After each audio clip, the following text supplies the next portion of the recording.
welcome, one and all, ladies and gentlemen. How are you all doing? Welcome to the H-Cast, episode number 47. We got a doozy for you today. Some good, some bad, some downright hilarious. Oh, it's a good one. We're going to be looking at the box office results for Mission Impossible, having some lively conversations, I'm sure, between myself and Tom. We're going to be looking at Sound of Freedom. Sound of Freedom, absolutely incredible. Great numbers. So box office roundup, of course. We're going to be looking at Snow White and the Seven Diverse People.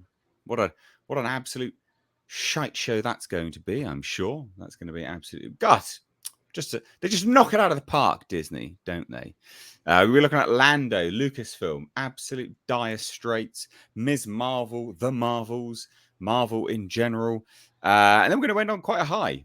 We're going to take a look at the creator, because I just think that's worthy of a conversation, absolutely unequivocally. So welcome to the H-Cast. If you didn't know what this is my twice weekly live podcast with incredible panel guests. We've got a great set of guests today joining the panel. One is missing regularly, like he always is, on a Tuesday. Arrives a little bit late, and that's Nick. So he gets an intro even before he's here. But what we do have, ladies and gentlemen, we've got... I say do as if they're items, but they're certainly not. Culture Casino is a building, and this is the chap that's in it. Culture Casino. That's right. I'm doing really well. I'm glad to be here, and just you can call me Culture, you can call me Casino, CC, SOB, whatever you prefer. Apparently, I was called something earlier backstage, so it's fine. Yes, this is true. And joining us for the second time ever is Jonas J. Campbell. How you doing? Good, sir. I'm doing fantastic. I'm like Charlie Bucket, just lucky to be here. Good, excellent. Very, very happy and very glad you could join us. And we got Tom Connors. Hello, I'm very excited for Gareth Edwards' Neil Blomkamp film. Look, from an aesthetic. Am I really wrong? That's not an insult, though, is it? Because all of his no, it's not an insult. But it looks like Gareth Edwards trying to make a Blomkamp film. That's all I'm going to say on that. Yeah, it looks good. Well, we'll get to that. And joining us in sort of an unceremonious fashion on a Tuesday, we've got Andre. How you doing, bud? Greetings, everyone. Thanks for having me on this lovely Tuesday.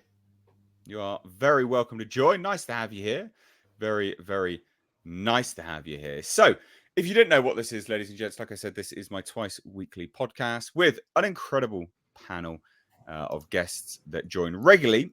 And what I would like you to do, if you enjoy any of their input during this show, is check out the links in the description box. I will actually have to add you, Jonas, because I didn't do that. I want to have this all preset, ready to go. But I will add you, I'm sure. I promise. Thank you, sir. I added you to the last one.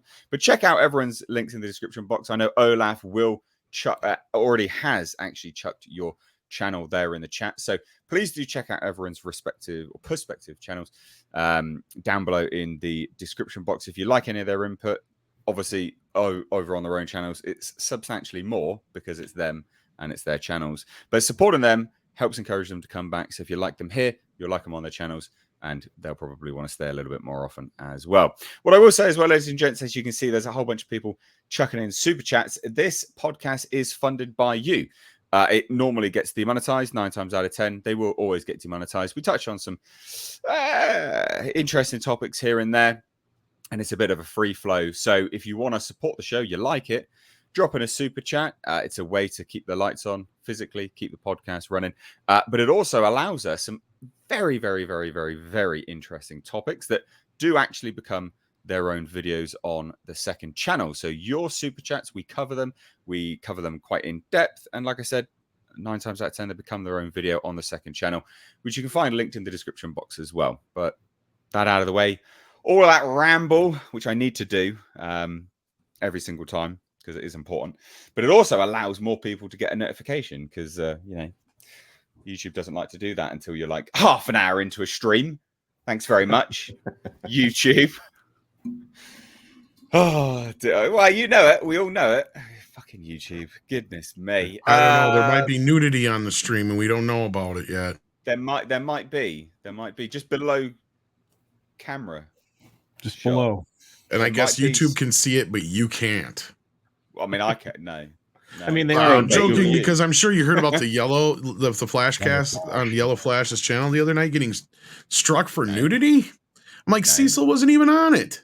That's right. Oh well, yeah. If he was, goodness me. Then the If he chances are was, no. I think what it was is we were watching those stupid ooh girls doing this stupid crap, and I think right. that flagged it as something or other, or it's just. And I've also, I don't know, Culture, if you've read into this at all or heard about this, but YouTube's algorithm is just going nuts lately. Everything is messed up.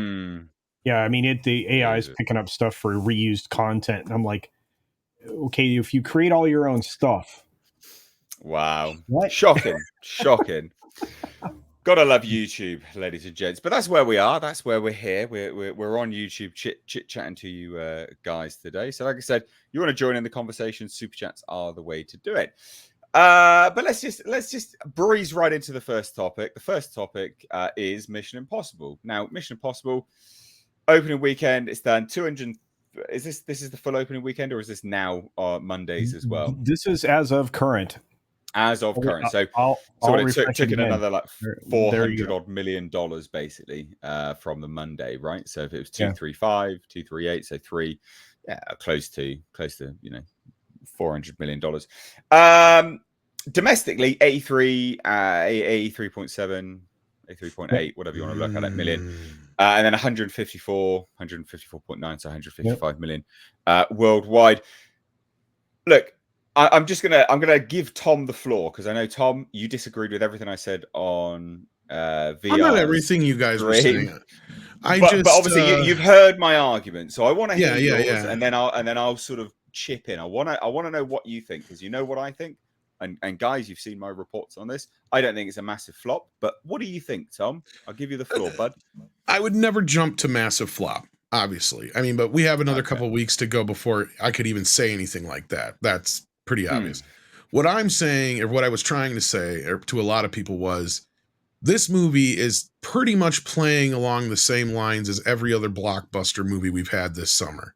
It's not doing nearly, like, with inflation and everything taken into consideration, this movie should have opened in the $100 to $120 million range. No problems in the US. So what I'm seeing here is a huge turn away from the audience saying we've had enough of this blockbuster bloated nonsense. But this Sound of Freedom thing, we're going to go see this, because that's what I was trying to say to people all weekend. If you were watching the per theater average, in some cases, Sound of Freedom did better than Mission Impossible, basically, is what I was trying to say. And and by today's numbers, we just got them in, because just before the show, for some weird reason, nobody was posting the numbers for Sound of Freedom. We just finally got them from Exhibitor Relations. Yep. And Sound of Freedom made just under $1 million less than Mission Impossible yesterday. This is what I'm trying to tell people. This movie is playing like a blockbuster, and the blockbusters are playing lackluster, because outside of the US, Mission Impossible is doing fine. But inside the US, it's playing just like Transformers, Fast X, and almost like Indiana Jones. Not nearly that bad, but pretty close. Because if you look at the 3 days of the weekend, Indiana Jones technically beat it in its 3-day opening. Now, Mission Impossible also had 4 days or whatever, 3 days on the other end of that opening weekend that Indiana Jones didn't. Right. Yeah. So we need to take all that kind of crap into consideration. And that was my thing more so, Mr. H, is I've seen a lot of pundits, even on our side of the fence, overlooking things that we normally point out when it comes to things like Little Mermaid and other things like that, and not bringing up things equally the same way. Because that's another thing people are completely ignoring, is this movie's budget. This movie's budget is possibly more than Indiana Jones, because we know there are some tax breaks, but the two movies put together cost Paramount around $800 million. Yes. We know alone that this, even with some tax credits, I'll be generous and say this. Let's say this movie costs $350 million. There is no world where this movie makes enough money at the box office to really break even, unless it has a huge second weekend. But with Barbie and Oppenheimer coming up, I don't see that happening. Now, is it going to Well, leg out to where it could possibly be okay? That's where I agree with you guys. At the end of the day, once it's said and done, you factor in the video sales, video on demand sales. I think they have a deal. I think this is under the, correct me if I'm wrong, Culture. Isn't this one of the ones they have with an Amazon deal where this goes to Amazon or something like probably. that first? So they got money coming from there. Yeah. The movie will break even at some point and be okay, especially with video sales and everything. I'm not trying to be all doom and gloom, but what I am saying here is people are not going to the blockbuster movies anymore. They're not going to the studio pictures. Sound of Freedom, on the other hand, they're going to in droves. Yeah. And it's gaining ground as opposed to losing ground. And that's the thing. I don't see Mission Impossible gaining any extra ground. It's got Oppenheimer and Barbie to compete with this weekend. Frankly, it's going to be in third or fourth place. Because I think Sound of Freedom's going to squeak in there and might even do better than Oppenheimer, because Oppenheimer's a 3-hour movie, and that's all I got left to say on that. Okay, right. Let me jump in there. It's like a DJ disc on repeat there. Let me jump in. So, I agree. I mean, a lot of what you're saying is kind of what I had already said, I guess, to a degree. Yes. Yes. You can't judge this on its opening weekend. You can to a degree, but you also can't, because looking at the historical reference, and this is where loads of people are getting misconstrued, I believe, is that, because a lot of people go, well, this didn't reach major numbers opening weekend. You're a hypocrite because, you call a Marvel movie a bomb when it does. Yeah, because of Marvel movies, we have historical reference to work off with respect to the box office. And when you're looking at the likes of a Marvel movie, it's heavily front loaded. These movies are not, they always have legs. That's how they make their money. And they actually don't make much money domestically. It's the international markets that clean up. You still have Japan, which is a huge market. In fact, it was like $100 million market for the last Mission Impossible. That's nothing to shrug at. That's massive. So I think those are really important things to note. And if we're looking at the movies which it's going to go up against, right? Barbie and Oppenheimer. Barbie is not competition for Mission Impossible. It's just not. That's counter programming. In my eyes, I'm sure people disagree. I'll give you the floor in a minute. But I think that's more counter programming than anything else. And I think as well, Oppenheimer's the thing which I don't know where it's going to land. I think it's either going to go one of two ways. It will be a mega blockbuster, or it will just fall dead on its ass. Because I don't see much hype about it. I haven't seen many people talking about it. But I will give you this, Tom, is that you are right. This movie has seemingly turned people off. And I don't think it's necessarily because it's a blockbuster, it's a big budget film. A lot of people are coming back going, it's because it's part one. A lot of people There's that too. A lot of comments coming through on videos where it's part one. I'm going to give it a miss. I'm going to give it a miss until the second one's out. And I'm like, I mean, look, I watched the movie. I think that they wrapped it up well enough. I know some people disagree. I think you disagree with that. You think it's an incomplete film. But to me, I think they wrapped it up well enough. But look, is it a flop? No, not yet. It's not a bust yet. You wouldn't be able to tell that this is a flop until at least 2 weeks after. So 3 weeks from now, basically. Yeah. 2 weeks after from Oppenheimer. Because you got to see where Oppenheimer and Barbie land, and then whether Mission Impossible legs out past that. That's realistic, I think, in determining whether this is a flop based on the historical reference. But that's my thoughts. Over to you, Culture. I'm with you, though, in a lot of ways. I mean, we do not have a historical frame of reference. A lot of people are finally bringing that to the conversation because they did a 5-day opening. There's never been any 5-day opening like it. There were no holidays associated with this film, with its early start. Yeah. And all of these other things. And it was all done in an effort to capture those premium large format screens. And, to a certain extent, it did do that. But you bring all the right points to the conversation, and yet we still won't know an answer until, as you said, next weekend, because we need to know what the fall off is going to be, because day to day, it's even inconsistent. If you look at the numbers, day to day since it opened, what it's performing at. So my thoughts are always going to be aligned with, is there precedent for it? Where does the other film go? Yes, the international numbers are a little lower than I would have anticipated. But Tom's point that I see is that domestically it disappointed me, because I thought at minimum it'd make 105 million open here in the States and in Canada, right? It I should thought have, yeah. I thought that was minimum. I thought it was like more like 125. I also expected this thing to go well over the 250 estimation that they had in the front of it. Yeah. I thought by the time we got to Sunday, we'd be over that 250 number. I thought we'd be closer to 275. Regardless, it doesn't matter. My expectations weren't met. That doesn't call the performance of the film into question. But to your point, and a lot of people's points, it felt like they could have just ended the film and set you into the next part without calling it out part 1 and part 2, because I think that largely, I'm really surprised that they did that. Yeah, I think it largely may have turned off the audience you're referring to. But regardless, I don't think I'm going to pass judgment on this film quite as readily as I will for something that it was a known commodity. Because, to be fair, Indy was a known commodity. This film was not. There wasn't a lot of, outside of the stunts, there wasn't a lot of foreshadowing of what this film was going to be. Whereas Indy, we knew what that film was. Oh, you mean in that respect? I thought you meant in general. Look, there's only like 1 or 2 more points, and then I'd love to hear what Andre and Jonas think about this. And that is, as far as like the counter programming thing, Nate, you could be right. But here's the thing. I think that Barbie is going to steal a big chunk of the female audience that would go see Mission Impossible. That's the thing. You got to keep that in mind. And also, Oppenheimer is going to take a big chunk out of that audience. And the thing about Sound of Freedom is, and this is where I say Top Gun 2, and this I've said this a couple times now, so I apologize for those who've heard it, but I'll keep it as quick as I can. I think Top Gun 2 is the anomaly, not Tom Cruise. I don't think people made that movie a $1 billion+ sequel because of him being in it. I think it was because it was a sequel to one of the most iconic films of the 80s, and word of mouth was that it was good, and it had nothing really for competition to go up against.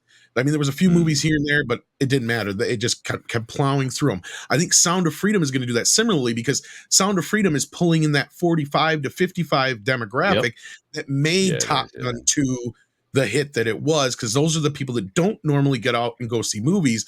But Paul Chatto is right, I think, as well. Demographically, I don't think a lot of millennials and Zoomers are going to movies. Sure, there are some. But the movie they went to see this year was Spider-Verse. That was it. Yeah. That's my points, and I'm done. Sorry. No, I will agree with you there as well. I think you are right in the demography. Is that the right terminology?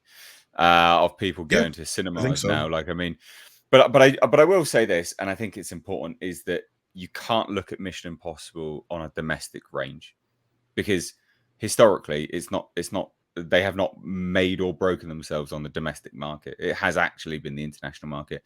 Japan was ginormous for the last Mission Impossible, $100 million market.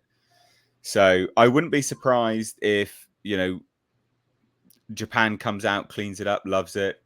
But again, I just think it's important not to look at this movie needs to be saved. Market range. It needs to be saved by the outside market at this point, basically, is what I've been saying. Yeah, but you are right in terms of your demographic, your breakdown. But I think that actually applies largely to the domestic market, and Western markets in general. Is that age range? They've just had enough. They don't go to the movies that much mainly because they don't have any fucking money. Let's not beat around the bush here. It's mainly because they don't have any goddamn money at the moment now. And I don't know how popular Barbie is outside the US, to be honest with you. So in that respect, that could be where the flip-flop is. I think it'll clean up here. I think Barbie, again, it's counter programming, but I do think Barbie will clean up here. But Andre, I know you're gearing up. You wanna say something? Maybe you are. I don't know. But what do you think? I think that Tom is largely on the money here.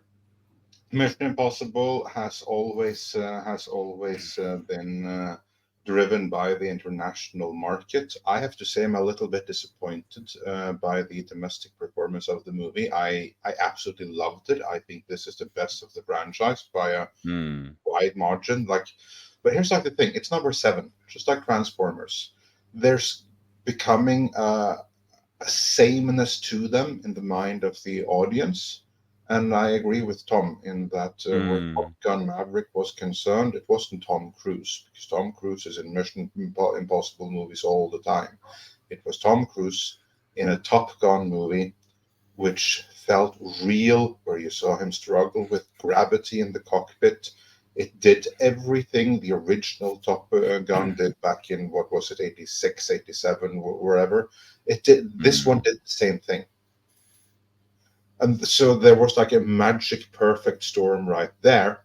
And it wasn't a Tom Cruise comeback, because Tom Cruise never went away. And him being in Mission Impossible, literally number 7, just a couple of years after his last one, which happened in between the Mission Impossibles, that's not going to do anything major. What Top Gun Maverick had going for it was that it got this completely organic grassroots word of mouth, in which older audiences who don't necessarily go out to see every movie felt that we have to go out and see this one. That kind of word of mouth, it only happens every once in a while, and I think it can only happen once at the same time, by which I mean if there are 2 movies that are deserving of that kind of word of mouth, only one of them is going to get it. And this also, I'm basically in agreement with Tom here, is that movie, which is getting the Top Gun word of mouth right now, is The Sound of Freedom, which is overperforming you are right. in a way that movie has no right to overperform. No movie that is a drama movie based on real events dealing with that kind of subject matter has any right in any kind of objective way to see the kind of box office this is getting, where it just goes up and increases 30% from one week to the next. I mean, that's close to unheard of. And the only way that happens is because it has that Top Gun Maverick word of mouth. And because it has it, and again, I sustain the market can, or I submit the market can only sustain one movie with that kind of word of mouth at the same time, because it is getting it. Top Gun Maverick can't have it. Sorry, Mission Impossible 7 can't have it, which is unfortunate because it deserves to have it. But I think it just had really bad luck in coming out at the same time as that movie, which is just sucking the air out of the room. And it means that Mission Impossible, I almost finished here, it does the baseline performance it's supposed to have, but it doesn't get that extra bump. That extra bump goes to Sound of Freedom. Yes, Cultured. No, I just want to add to what you said, because I think you hit the nail on the head, but maybe not quite the way that I heard you. Right? I heard what you said, but what I heard is we can only support one film at a time. I'm not that kind of word of mouth, that crazy organic little thing. Sure. That can only sustain one movie at the time. Only one movie can get you have to see this one movie. If there's one movie you need to see this year, it's this one. That kind of word of mouth can only sustain one movie at the time, not 2. But just to jump in real quick, that only works for the domestic market, which doesn't go against the Mission Impossible movie, because Sound of Freedom is only out domestically. Exactly. And remember, that's the only place where exactly that's the point. Is that doesn't affect Mission Impossible, because Sound of Freedom is only domestic, and domestically, Mission Impossible doesn't do very well domestically. It's always internationally it does better. Always. Let me jump in when you're done, Culture. That's important. Okay, but it's a bigger point than that. It's a bigger point than that, because this affects all markets. I believe that they've diminished the market so much in terms of audience going to films anymore that the market can only sustain one film at a time, whether or not it's with the amazing viral organic campaign that Sound of Freedom benefited from domestically. I think we're at a point now, I truly do, that maybe the marketplace can only have one film at a time in it that's going to perform, and everything else is an also ran. We used to be able to have multiple tent poles make bank. We're not in that we don't live in that world anymore. I agree. All I right. agree. So let me say something about Sound of Freedom. I think that Sound of Freedom Jonas. has come in because, you know, I'll speak for the Midwestern traditional conservative right here and say that they have done a very good job of pitching this movie as morally important. Yes.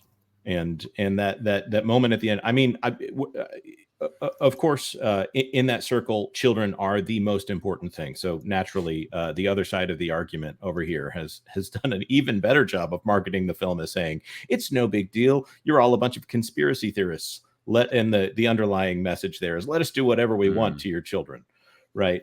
So there's also a moral panic aspect there. I'm not saying it's any of that's wrong or any of that. So they've created a moral obligation to go see Sound of Freedom, and to boot, it's actually a good film.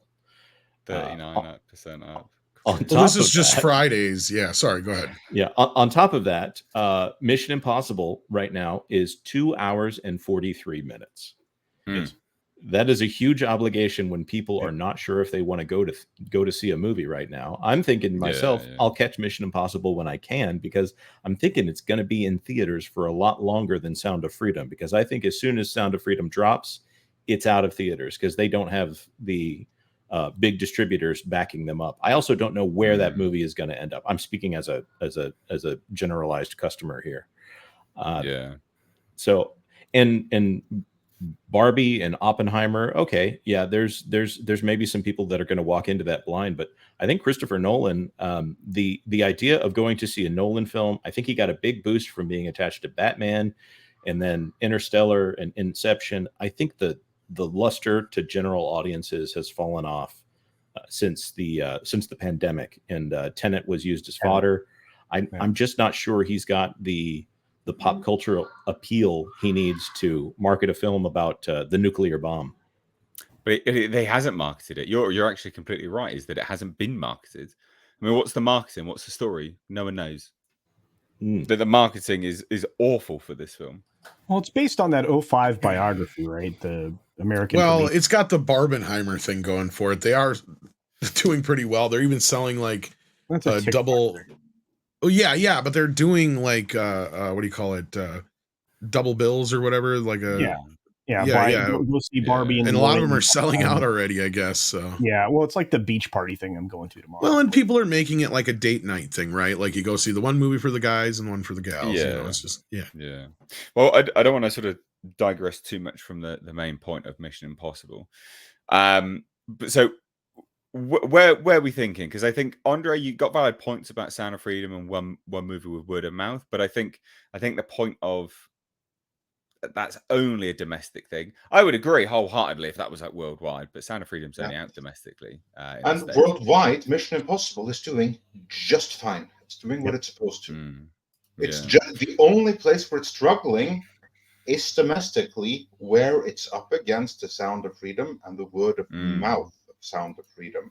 I do believe that without the Sound of Freedom being there, and again, Sound of Freedom should be there. This is a problem of timing, because I think that both of these movies do well. But as it is right now, Mission Impossible is only doing the baseline numbers it should be doing domestically. Without Sound of Freedom, I think that would have gotten the bump of, you really need to see this as an awesome movie. It's completely void of messaging. But now it's not getting that, because Sound of Freedom is getting this is a really good movie, plus it's the morally right thing to do and go and support this movie. Yeah. Closing thoughts, Jonas, because we didn't really give you the floor too much, but I want to give you some, your time to shine, because we only got you limited here. But closing thoughts on any of that? I've actually just been listening to all of you guys. This is amazing. Excellent analysis. Oh, thanks very much. Well, I am curious to see if it does get some kind of international distribution yet. Because I mean, that's true. It doesn't have it yet. Yeah. But it is opening in Mexico this week, I believe, or next week. I can't remember which. Well, so it is getting a few places, and that's what I'm saying. It could turn around, and because it is kind of playing along the same lines as Passion of the Christ, and that did very, very well internationally. So, I mean, 60. It was one of those movies where 60% of it, I think, was mainly U.S. But if they get a few big distributors outside of the US, you never know where the sky's the limit for this movie then. Because I mean, once the buzz has hit other places, I mean, Andre, I know you hear us talk about it because we talk about it. Yeah. But I mean, have you noticed it, or guys out there in the chat, if you're from outside the US, have you heard about this movie? Are people talking about it? Because all it's going to take is a couple of international distributors to pick it up, and it's boom, it's everywhere. You know, I've not had anyone. Yeah, no. The only discussion I've heard about it is those that are adjacent to this. This thing is completely under the radar on outside of the US or outside of North America. It's a bubble type thing. Yeah. No one's heard anything. Yeah. Okay, I guess it's getting an international release in August, according to Hixie UK.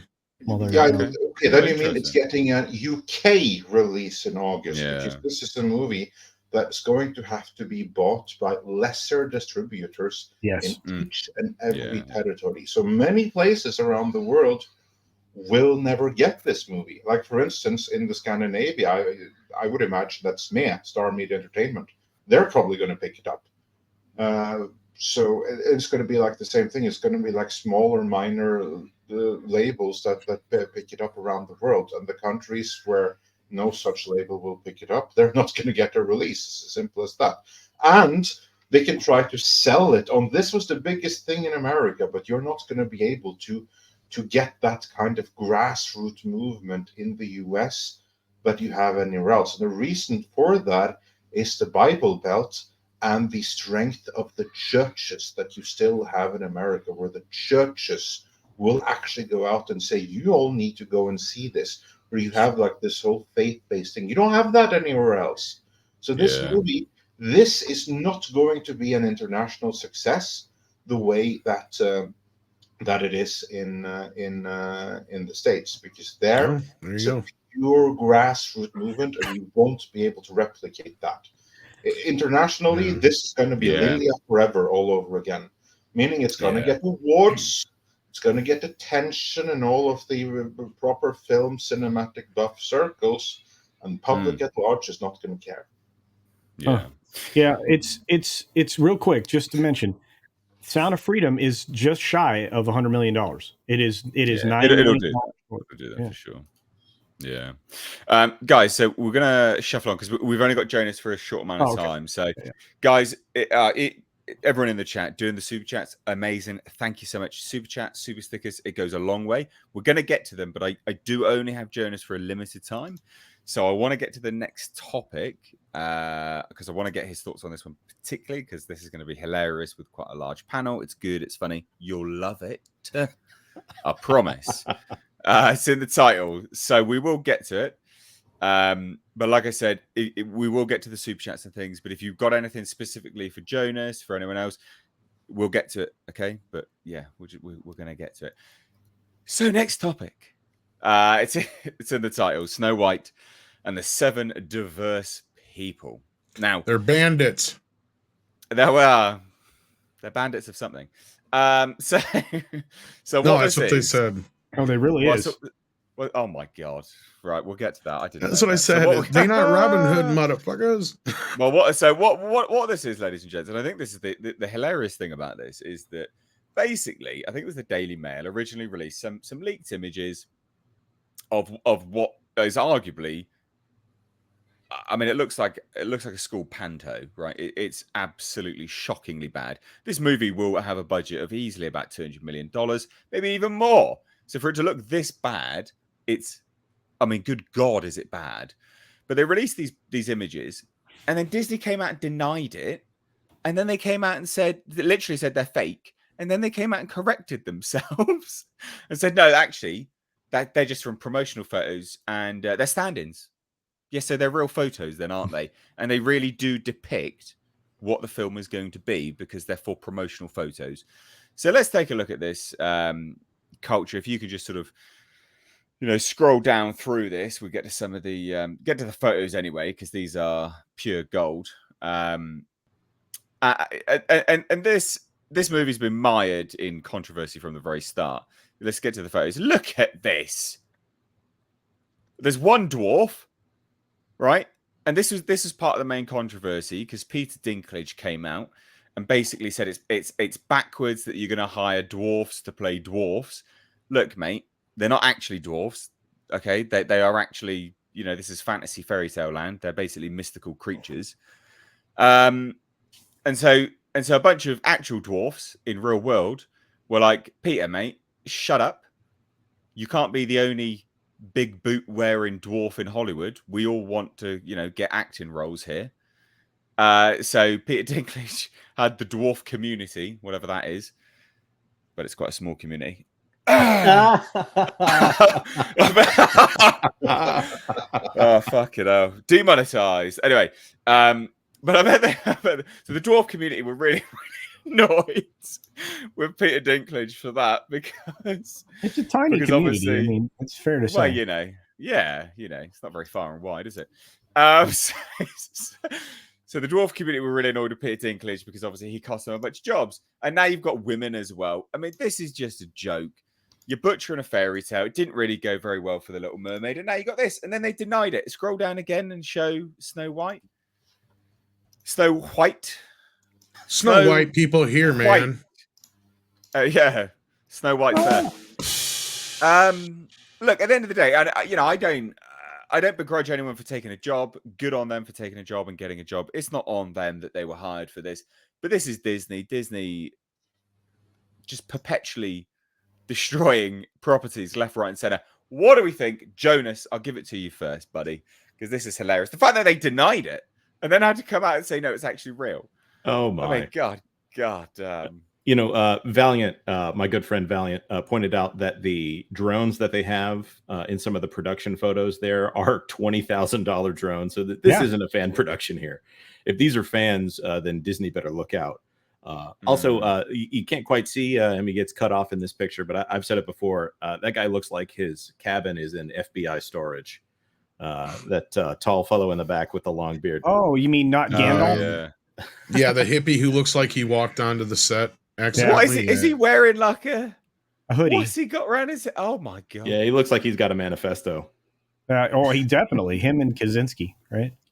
Yeah. Wow. You know who I feel looks bad like a high school production, man. All of these actors that have finally gotten their shot, and they're going to be working for one of the largest entertainment companies on the planet, and Disney is just using them as meat shields. There, they want them there to take the hits so that they have someone to blame when the movie doesn't perform well. Yeah, absolutely. They just like Lord of the Rings, exactly the same with like Lord of the Rings and Amazon Prime. It's exactly the same thing that they did. They just walk these people out, diversity shields, and go, look, we have, diversity. But you can't hate on us. No, don't hate on us. It's like you're literally what? You're wheeling these people out as a shield. Like, this is not okay. Don't do this. And they know full well what they're doing. I mean, this is just terrible. You know what I would love to see out of this is if there is a little person out there who was really close to getting a role, and then Peter Dinklage made those comments. I'm pretty sure there's a damages case there if they didn't get the role. Yeah, that's true. Well, they were actually going to hire. They were going to. And then Disney came out and made a statement saying, we're going to rethink our approach to the movie now. So they literally stopped hiring dwarfs, because I remember it a little differently than that, but I could be wrong. I just remember I thought when he come out with his statement, I thought their statement back was, oh, we were never going to have dwarves anyway. They're going to be magical creatures. And no, so I'm pretty certain they did say like we're going to rethink our approach. I think maybe they did, but I could have swore that was their response. But then because when I heard that, that was my first thought is, oh, they're just going to 3D CG animate the dwarves from the movie. That's what they mean, basically. Yeah. Like they're not even going to be real people. That was what I was thinking. But then seeing this, I'm like, yeah, Peter Dinklage owes a lot of little people an apology. You know what would be hilarious? If the one little person in this movie actually was Peter Dinklage, that would have been hilarious. Probably the icing on the cake. Out of getting the job, but oh God, that would have definitely been like the end of days for him. I would have been here for it. It would have been so hilarious. Peter Dinklage would have been killed by a bunch of little people. Like it was a personal, like, screw you to some dwarf actor named Barry that he just had an axe to grind against. Well, it's funny because I made the joke that maybe he Uh. just didn't like the idea because he wanted to be all 7 of the dwarves, a la like Tom Hanks in Polar Express. You know what I mean? Like, yeah. Mm. I mean, that would have been even better if it was like the 7 little dwarfs, all starring Peter Dinklage, or people playing different versions of them, because that way he has approved, and that way we're not offending any other dwarfs by hiring them. I mean, it would have been fun. Oh dear. No, oh because dear. he's literally climbed the ladder and kicked it out from underneath him. And you know, another thing Yeah. that's funny is compared to when I was a kid, I swear there used to be 2 or 3 times as many little people actors when I was a kid compared to now. Like I couldn't name you half of them, and half of them I could name you have been around since I was a kid, like Warwick Davis, right? Yeah. Like other than Peter Dinklage in the last how many years has there been, other than the wrestler, There what's his face? Like yeah, there hasn't. There really hasn't. Which again, ridiculous, absolutely ridiculous. But you know, again, you just think this is $200 million easily $200 million, probably 250. Look at the state of it. Look at the absolute state of this. Like as you said, a high school production sort of looks like worse than. Goodness me! Only with 200,000 drones. Yeah. Oh God. Oh, and then I scroll down. I think there's a little bit more to this that comes out. I can't believe. Look, this is what the photos are fake. No, go back up. Go back up to the that part there at the very top. The photos are fake and not from our production. We are currently trying to have the Daily Mail issue a correction. However, the Daily Mail will update their story, noting this article has been amended since initial publication to correctly identify the actress portraying Snow White as an extra who stood in for post-production photography. Disney confirmed that stand-ins were used for both Rachel Zegler and Andrew Burnap in these images. We are happy to clarify this point. Following the Daily Mail's clarification, Disney spokesman then told The Independent that the photos were indeed from the Snow White production. The spokesman said the images that ran in the Daily Mail are not official film photos. These show stand-ins for some talent and do not feature Rachel Zegler and yeah, we know. We figured that out right away. We're not Disney. We don't think every Latino actress is the bloody same, for fuck's sake. Right? They're looking at it going, oh, they must think that's Rachel Zegler. No, we know that people look different, Disney. Just because she's Latina, we know that she looks different. We kind of figured it out in real time as this was happening on the morning show, because that's exactly what we had said. Is like, clearly it's not the actress, because Script picked it out right away that wasn't her, and we're like, oh, okay, so it's probably just the promotional stuff, and they're just going to replace the actors, and that's typical. Nothing out of the ordinary for that. But I do owe you an apology. I was wrong. They did put out a statement exactly pretty much as you said, Nate. So you're right. Can I speculate on what happened there? Yeah, go on. Because my theory, and Jonas, as a media man yourself, please confirm or deny, but I think that what happened is that the Daily Mail put out these pictures. Disney instantly said, this is all fake. We have asked the Daily Mail to put a retraction, to which Daily Mail said, you know what? No, we know that this is legit. So here's what we're going to do. We're going to correctly state that this is an extra or like a stand-in in this shot, and then you are going to retract your statement. We're going to sue you because we're in the right and you're in the wrong. To which Disney said, fuck. Okay, well, let's just try to save face as much as possible here, because we don't want to be sued by the Daily Mail, because they're going to win. That's what I think happened there behind this. This is the most hilarious thing about most hilarious thing about this movie as well, is that Gal Gadot plays the ugly wicked witch, or whatever it is. Not wicked. Yeah, is it a wicked? She's a witch, isn't she? This is so ridiculous. Yeah. The evil queen, the evil ugly queen. Who's the fairest of them all? Yeah, you, Gal. You. Yeah, Gal wins. Well, what's funny about this is the timing of this. I didn't even plan it this way, but I happened to watch Kenneth Branagh's Murder on the Orient Express and Death on the Nile over the weekend. Mm. And in that movie, Gal Gadot plays a character in a similar situation, right? Like the whole plot is built around this idea that Armie Hammer's in love with this one chick and then turns around and falls for Gal Gadot in the process of it all. And it's like part of the plot. I don't want to get into it, but like, I'm like looking at that. I'm like, okay, I can see the guy, Armie Hammer's character, falling for her over the chick he's with in the earlier part of the movie. This, I don't understand. And and the girls were talking about this last night. They're like, how do you not get like Glenn Close or somebody like that who was beautiful at one time? Because that's the whole point of the Queen, right? Is she's seeing her beauty fade and she's seeing, Snow White grow into beauty. And that's what makes her jealous, right? Like that's where her jealousy comes from. And so it's like, okay, so you get somebody in that age range, not Gal Gadot. She should, if anything, it'd be Gal Gadot playing Snow White. That's a better choice. Like at this point, I mean, it just makes absolutely no sense to do it this way. And it's nothing against the girl. She's a very beautiful woman. It's just that I'm sorry, that's Gal Gadot. That's so funny. It's so funny.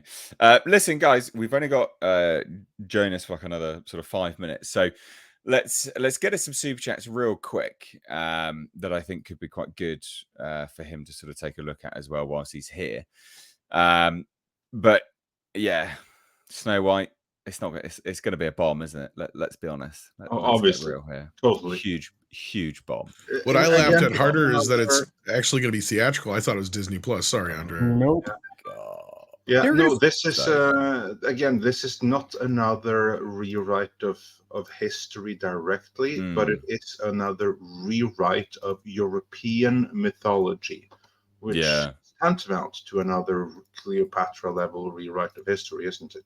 Yeah, and the audience have had enough with it. Just look at the worldwide rejection of The Little Mermaid. I'm very disappointed that Americans still went to support it en masse, saving Disney's ass. So we'll see what happens to the rest of the world here. I'm not optimistic on this movie's behalf. No. Oh, no, it'll be an epic bomb. But we got a super chat here, which I think will be good for you, Jonas, to chime in on. It's from Six for $10. So again, thank you so much for the super chats. It literally helps support this show. We get demonetized here, so it's funded by you guys. What do you think will be the largest grossing film of 2023, put in production, etc., costs aside? And what will make the most profit? Predictions for Dune 2. Jonas. He's dead. Jonas is dead. He's dead. Jonas died. We lost Jonas. Okay. I'm in a noisy environment, so I try to mute when I'm not talking. I think that Mission Impossible is probably going to have legs. Now, the conversation that was just had about Mission Impossible has made me doubt that a lot more than I did. Stand by your conviction, Jonas. Come on now. I still think it's going to do well. And if people keep confusing it as for a Top Gun Maverick sequel, then I think it might just hit that $1 billion mark. That being said, it's so messy here. I think what is it? Guardians just hit 800. Yeah. I don't know. I'm not really a box office prediction guy, even though I hang out with all the box office prediction people. So Andre doesn't like to predict on a box office too much either. So. Well, we've had some good predictions here on this show before, but Andre, what's the largest grossing film of 2023? Do you think? I mean, because Mario was this year, wasn't it? So that's 1.3, 1.2 billion. Yeah, 1.3. Mario. I said that going into the year that Super Mario was going to be the biggest movie of the year. The only one that I can see rivaling it would be Mission Impossible.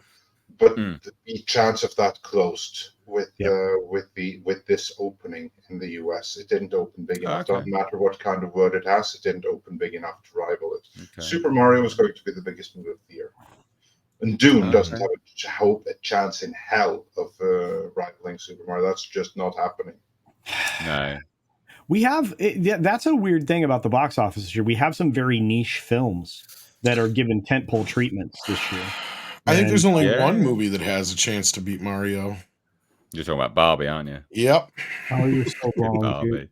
I'm just saying, don't underestimate that friggin' doll, especially if it's good. Tom, I would agree. Tom is looking for his win because he lost It's so not bad. anything to do with a on win. Top Gun. He lost so Oh. bad. I'm glad I Right, lost with yeah. Top Gun. It's fine. It's good to see a good movie do well.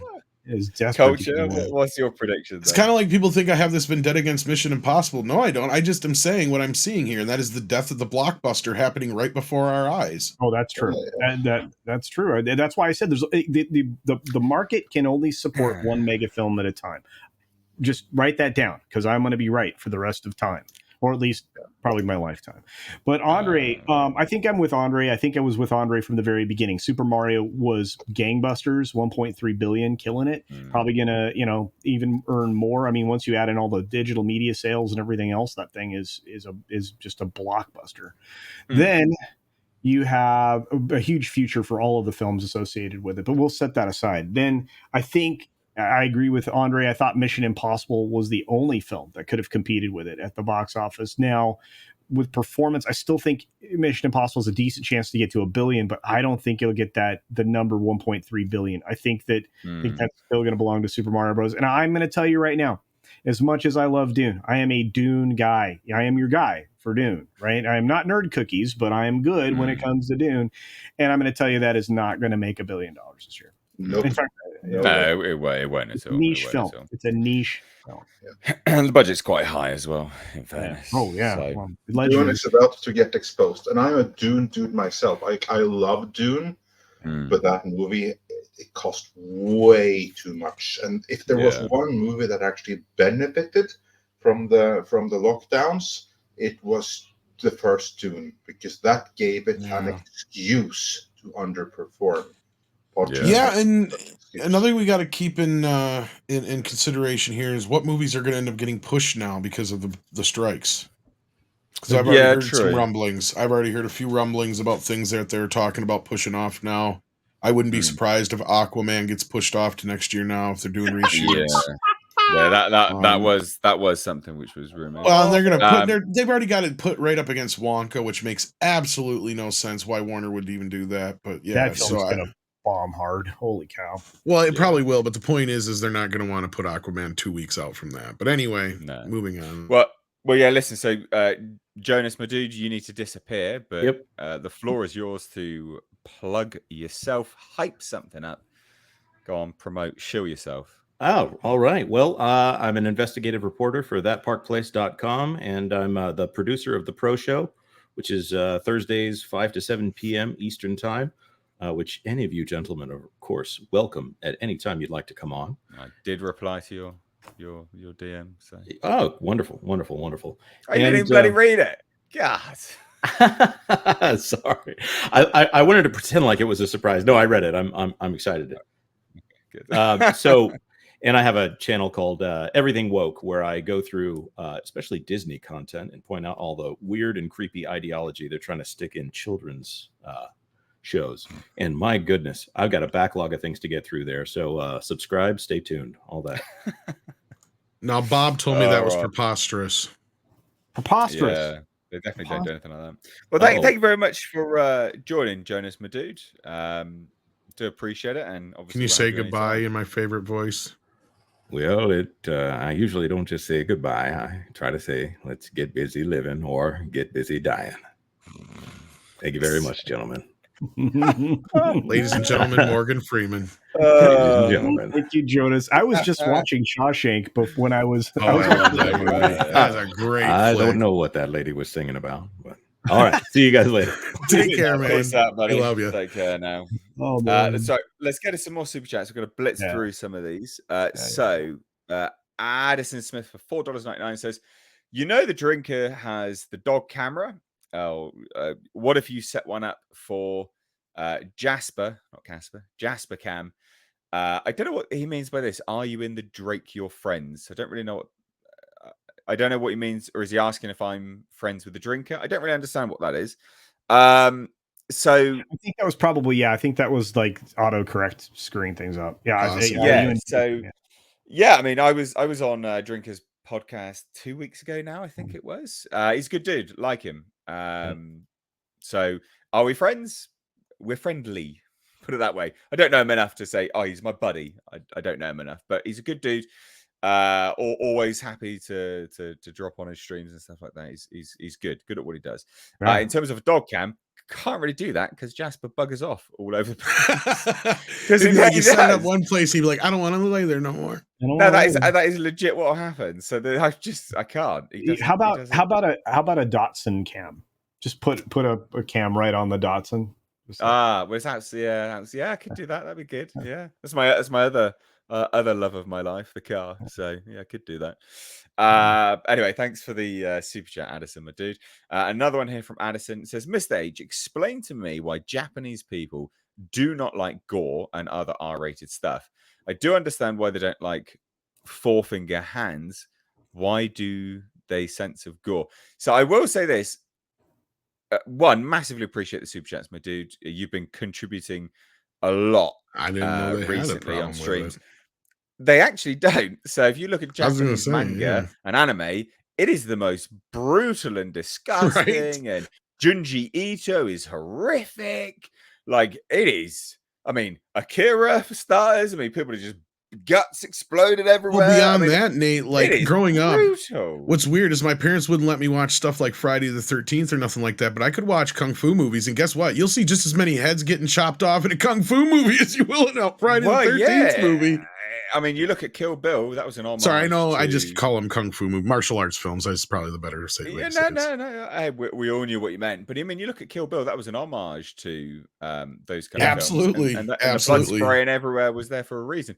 So I honestly, I don't want to be mean and correct you, but I think someone sold you a lie there, Addison, my dude. What's the four finger thing? Does that mean you're saying they only like? They only have three fingers and one thumb. They don't like four finger hands. I don't know what that means. Is that what he's saying? That could just be the reason. That is, Addison. I'm sure if you haven't heard this already, back in the day they used to only do three fingers because it was cheaper to animate. Yep. Yeah. That was really all it had to do with. So like all the old cartoon characters, that's why they had that kind of a thing. Yeah. That's really it. If that's what you mean. Yeah. Again, massively appreciate your support here, Addison. Our sort of nitpicking on the sort of structure of the wording of things, it's not personal. I'm trying to disseminate your question as best as possible, so you get what you super chatted. You get your super chats worth, basically. Right. So please don't take any offense to any of that. It's not. No, we're not what I intended to do. Addison Smith again. This is what I mean. Massive contributor. For $1.99 says, are we stuck with woke movies? So I think this is, are we stuck with woke movies? I think this is an interesting topic of debate, isn't it, at the end of the day? And I've always said for quite a while that the pendulum is going to start swinging. And I think as well, we haven't really seen it yet, but I think we're starting to see the pendulum on the precipice of swinging back now. Sound of Freedom is part of that, for starters. I think unequivocally, that's part of it. And I also think, I think people mistake woke with sometimes as a moralistic message behind stuff, and people mistake that for being woke. But are you stuck with the woke ESG, DEI, whatever it is? Are you stuck with those kind of movies? I think we've still probably got another 2-3 years of it. But I think with the strikes, I think with the strikes that's going on, I think we're going to see that rapidly change. Do you have any further thoughts on this? Yeah, sorry. You go ahead, Culture. No, I jumped in there, and the reason I did is because I think that the stuff that's in the pipeline is the stuff we're stuck with. Because I mean, Disney is getting relentlessly mocked right now, and a lot of these companies are being relentlessly mocked for their intersectional feminism and their woke ideology and their identitarian stuff that they pummel people with. And I think the audience is rejecting it. And I think that's one of the reasons why Tom is right, is the death of the blockbusters, because of the audience is just walking away, and it's pretty easy to walk away from stuff that you don't enjoy. I mean, I'm not going to give you money to go to something I don't enjoy. Sorry. Yeah, well, exactly. Yeah, the only thing I don't necessarily agree with is I think we're already kind of in the midst of the final re. Yeah, Nate, like everything else you said, I agree with you completely. Yeah. And Culture's right. Like there's going to be some stuff on the other end of this, but you're also right. Like we're still going to get things that some people are going to perceive as woke, right? Yeah. There's always going to be certain elements there, but what you're not going to see is this endless push in a propagandizing way. Is that the word I'm looking for? Maybe. Yeah, that Yeah. worked. Yeah. Propaganda. Because I mean, I just posted this last night or this morning or whatever you want to call it, depending on your time zone. A clip from a more recent interview because Bill Maher is somebody who's known as a very liberal pundit. Some people hate him to death, but you know what? He's one of those few guys on the left who doesn't have horrible takes all the time and kind of gets it. And he's actually I been agree. hitting the nail on the head a lot lately, and he's really been hammering home this idea that we need to kill this woke agenda. He is really if you start listening to him, he's starting to sound like us. Yeah. Right. Like it's getting to that point. And what I love about him and what he's doing is he'll get these guys in there. And what I mean by guys, I mean like celebrities on this podcast that he has. This isn't his normal show. This is his podcast where he sits down, he gets stoned and drunk with friends, basically. And he talks to these celebrities and he's getting the truth out of them and getting them to see things in a little bit different way. And this is what's going to make a difference. Him getting those guys to see it, getting them to admit that it's a problem, getting everybody on the inside who's a big part of this cult mentality to realize that we're in a cult. And he's bringing these specific points up, right, that I'm talking about right here. Go ahead, Culture. Yeah, isn't he? No, I'm going to ask you this, Tom, to add to this because I want to hear your perspective.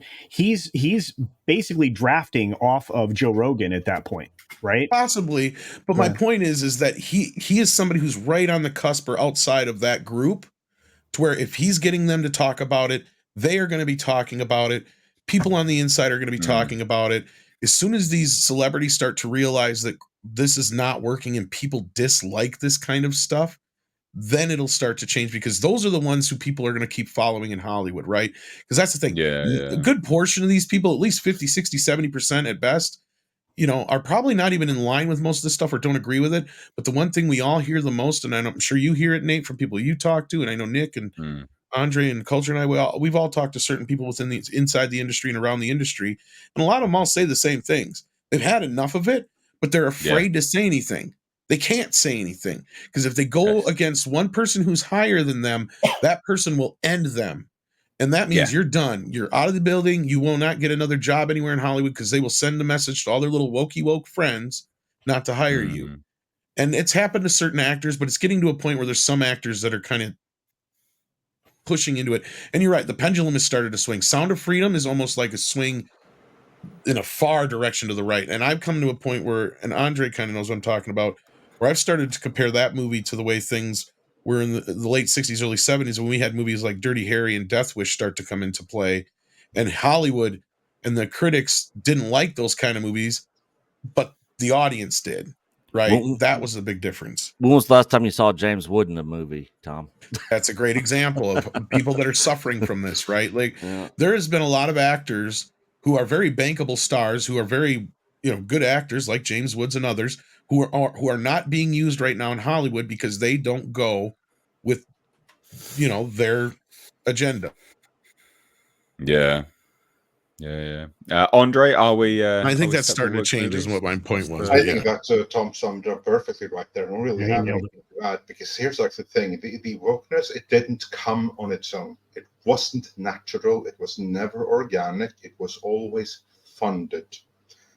And it's going to take a lot to undo it. First, the first thing that's going to happen is that it has to be unprofitable, to the point where earmarked funding isn't going to make a difference. We are there now. The lead purveyors of woke entertainment is Disney, and it's tanking the entire Disney company for the whole world to see. And it doesn't matter how much additional funding they get for their wokeness, because that additional funding is not going to cover the complete audience rejection company-wide, including the parks. Well, Disney's dragging down everybody with them, Andre. Exactly, that's the other thing. Exactly, yeah. And that's a big signal effect for everyone to see and for everyone to notice. And at the same time, one of the lead purveyors, BlackRock, well, they're more busy in Ukraine right now. I don't have time to deal with Disney and stuff. So this is a front in which they are losing, because the audience is there. And also, Bill Maher is really important. Because Joe Rogan is already labeled as right wing. But if he's able to do that to the people that need to hear it the most, namely the ones that purveyors of it, if he's able to convince them that, you know what, by doing this, you are completely wrecking your popularity around the world. You may be the hot shit right here, or everyone around you will think that you're amazing. But like, for instance, say Tom Hanks, he takes a trip on the street in Italy and people are going to scream that he's a pervert at him. But are asking, how's Epstein Island? Yeah. And demonetized. Yeah. Nick, well, there you go. That's why we do super chats. Nick, thanks for joining. Are we stuck with woke movies? What's your opinion on all of that, bud? I mean, this has been going on for a long time. And like Tom said, people are sick of it. I mean, WDW Pro just did a video where he was at the Disney parks and how pretty much empty they were because people have pretty much turned their back on Disney. People are turning their back on Hollywood. People are turning their backs on all these actors and politicians, like all these people, companies. I mean, look at the state of Bud Light. Look at the state of Target.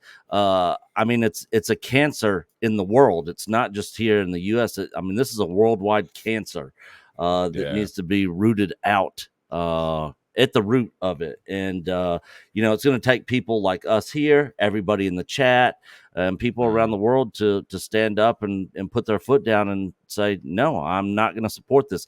I'm never going to go to Disney and give them money. I'm never subscribing to Disney Plus. I will say every once in a while, if I find some Star Wars merch that I like, I will buy it, but it's got to be something that I really want. So I'm a little bit hypocritical on that standpoint, but if I find something cool that I like, I'm gonna get it. But before that, I was buying everything, tons of Star Wars merch and stuff, and I'm not giving these people my money anymore. Yeah, I'm not giving these companies my money anymore. These movies, this entertainment, none of it. Yeah. And all these people that stand up for this, and then they go to the Disney parks, take their fans, spend their money, do all this stuff. I don't feel they're genuine in their cause of standing up against this kind of thing. And so I'm taking a stand. I hope everybody else does. And like I said, it's a cancer. Andre, I'm aware you need to dip out, my dude. Thanks for joining, though. You got anything thanks for having me. Chill. You're gonna chill yourself now. Yeah, and I have some other stuff I need to do here, but yeah. Otherwise, I wouldn't have to drop out. No. So, do you have anything to promote? Shill. Well, we have a Midnight Edge live in the morning. I don't have a new video in development yet, so just check back tomorrow or the day after tomorrow for more on that. But do check out the video we just released, though, and also a recent breakdown on Bob Iger's return to Disney. That one is underperforming a little bit, so do check that out. And lots of people like that video. I loved your video, Andre. You did the Kathleen Kennedy problem. Yeah.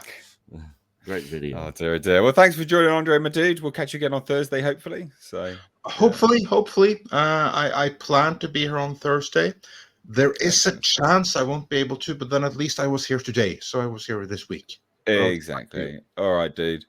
Take care. You have a good evening. Bye. Peace out.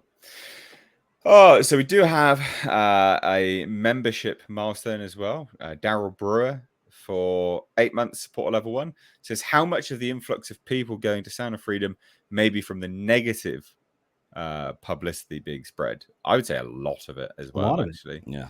A lot of that. I mean, that's almost like a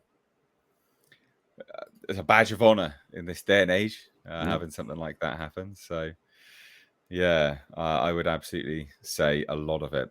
But breaking news, Culture Casino has got the leak for Snow White and the 7 diverse people, it seems. Yeah. Is that Jesus back there? Well, Looks like a you guys- pedophile, not gonna lie. yeah, But all right. I would say that that's a distant cousin of mine. But anyway, no, this was actually given to me by Six, the producer extraordinaire, and sent this to me. And it says, from My Time to Shine, who apparently does a lot of these kinds of reveals. The people that save Snow White in this version are called the Bandits. So these are the Bandits. Jonathan, the male love interest, who isn't a prince, is also a bandit. The bandits are like Robin Hood. They steal from the queen to feed the poor. There you go. They look like disco pirates. This ain't Robin Hood, mother. What? What is this? I'm just telling you, Hell? this person gets this right a lot. Yeah, I saw this morning. Yeah, I saw this morning too. This is what I was talking about when I said they're bandits now. I wasn't kidding. What on earth? They are What- bandits oh, now. What? No longer minors, which is scary. It's just sad because I mean I thought Disney liked minors, but Whoa! Wait. well, you know what is funny? Allegedly. allegedly. Well, the Targeting rest of their parks indicate that alleged is holding some water. That's for Yeah. sure. But then that indicates that if they're actually just normal people, then that is a legit actual dwarf in the world, not a dwarf as in a mystical creature. Exactly. Yeah. That's an Like a actual little dwarf. person. Yeah. That's ridiculous. Then what? DOA. DOA. What on earth is this shite? You know what? Oh Look my at gosh, them as the well. chat just nailed this. This is a remake of Godspell. True God, story. This is atrocious. So they are literally just trying to mix it. Yep. Yeah, they're literally just trying to mix Robin Hood with. Is she gonna get the apple as well then, the huntsman thing? Is this going to end up being like? Yeah, I was going to say, is this going to be closer to like Snow White and the Huntsman than Snow White, or what? Like, I don't even understand now. I mean, I guess if they're going to change it up that much, whatever.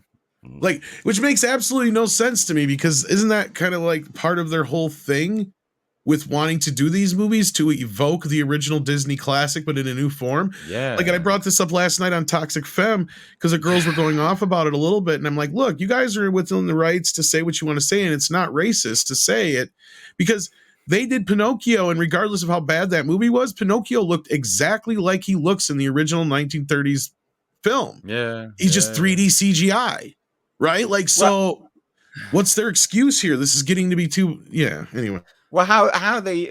She's called Snow White. How are they going to give her the name in this one?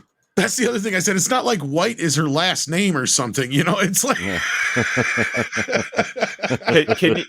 Well, it might be. It might be in this one. Yeah, this is a bait and switch on like 4 different levels at this point. Not to mention the fact that, again, I understand people are like, well, she's part Polish. I'm like, no, she's like Colombian. She's Colombian and who Latina. cares? yeah. Maybe the white is going to refer It's like to. saying I'm part African, for fuck's sake. Shut I know. up. Yeah. Like, that's such Honestly, I nonsense. could give a shit where she was from if she just looked like Snow White. I'm sorry, I'm not trying to be racist here, but that was my whole point. Not racist. Is it's not a racist It's thing to not- say.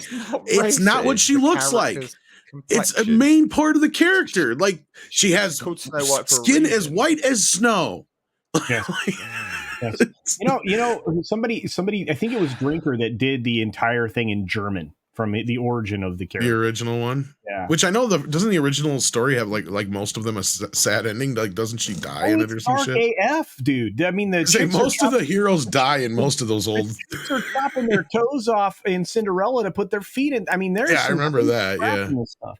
So yeah, Maybe the white part's going to refer to the powdery substance that she's going to be using in the film. Or something. Maybe Scarface will pop up. Say hello to my Yeah. little friend. Snow White, you think you're something? This is Robin Hood. This is female This Robin. that is exactly You Well, get your bandits and you get out of my neighborhood. Okay, so actually, so you know she's what? made That Marion. No, they might be doing it as a Robin Hood type thing anyway. So she may get saved and will obviously naturally lead the bandits. So so it's, then- it's I mean, it is, yeah. so it's like Robin White. Fuck this film. Or Honestly, Snow what a Hood? pile of wank. Snow Hood. I like Snow, that. Snow Hood. Hey, anyway, so we've got a super sticker from Tom Working. Thank you so much, my dude, for $2. Do appreciate that. Thank you so much. Another one from Tom Working for $5 says Disney is doing what they did to sell animators from the 70s on down. Hire and fire. The True. special effects CGI houses hired are Yeah. the same. They're hired at last minute. They're rushed. They're pushed through. Yeah. They absolutely unequivocally are. Yeah. I will just say before we get to some of the other super chats, because we're going to get to another topic now as well. We will get to them, I promise. We get to every single super chat. Guys, hit that thumbs up button. It doesn't help the stream out. I don't care. It helps you out. Hopefully get notified that we are doing this show. These shows get unlisted. So when I say it doesn't help the show out, it literally doesn't. It's me trying to hopefully get YouTube to notify you. So give the stream a like. Would appreciate that. But next topic, culture. If you can, sorry. you can pull that up there, Yeah, buddy. Sorry. No, it's all right. I can't control the screen today, I'm afraid, guys. Because for whatever reason, I was still StreamYard has excited. shit the bed. We're gonna do Barbie now. Is that one? Oh, wrong is that the one thing. you got? Wrong thing. Yeah, get Barbie out. That's fine. All right, fair enough. So guys, next topic, we're gonna be looking at Barbie. It's a I'm so recurring excited. segment here. I know it's a recurring segment here on the show. Is what dumb shit did Grace Randolph say? It is. It absolutely is. There is some dumb shit in here, but if We'll what have she's to saying make a is theme true- song for her. Yeah, this ought to be You're a the regular man, segment. Tom, you're the man for that. You get me a theme What song. dumb I'm- shit did Grace say this week? I want a sexy beat. I want to drop it in with a chorus. I want to rap.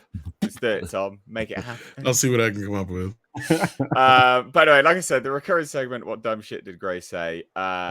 She has said some dumb stuff in this, but if this is true, basically Barbie's called a super feminist film by Grace Randolph. Now she is massively left wing. She's as left could happen.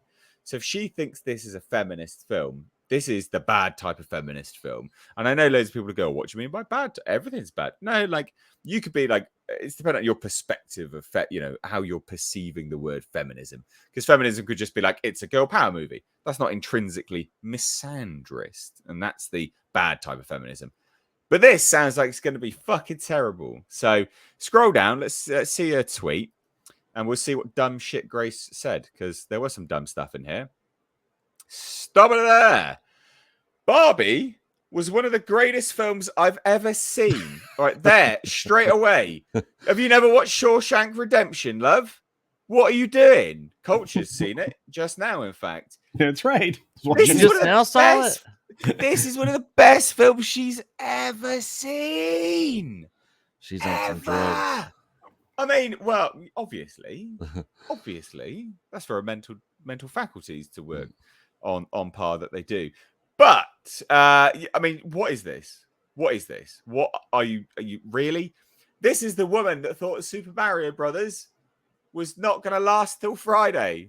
Yes. The only $1 billion film of the year so far, and probably will be the only $1 billion film of the entire year.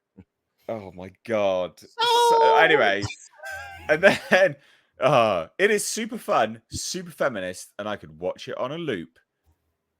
I mean, it doesn't take much to please you, does it? I guess to see so much of what this is what I find interesting. Pair this with a super feminist comment. To see so much of what I think and feel captured in a movie was incredible. Now, is she talking about women being put down, women being like girl power? That's what I'm getting those vibes. What do we think?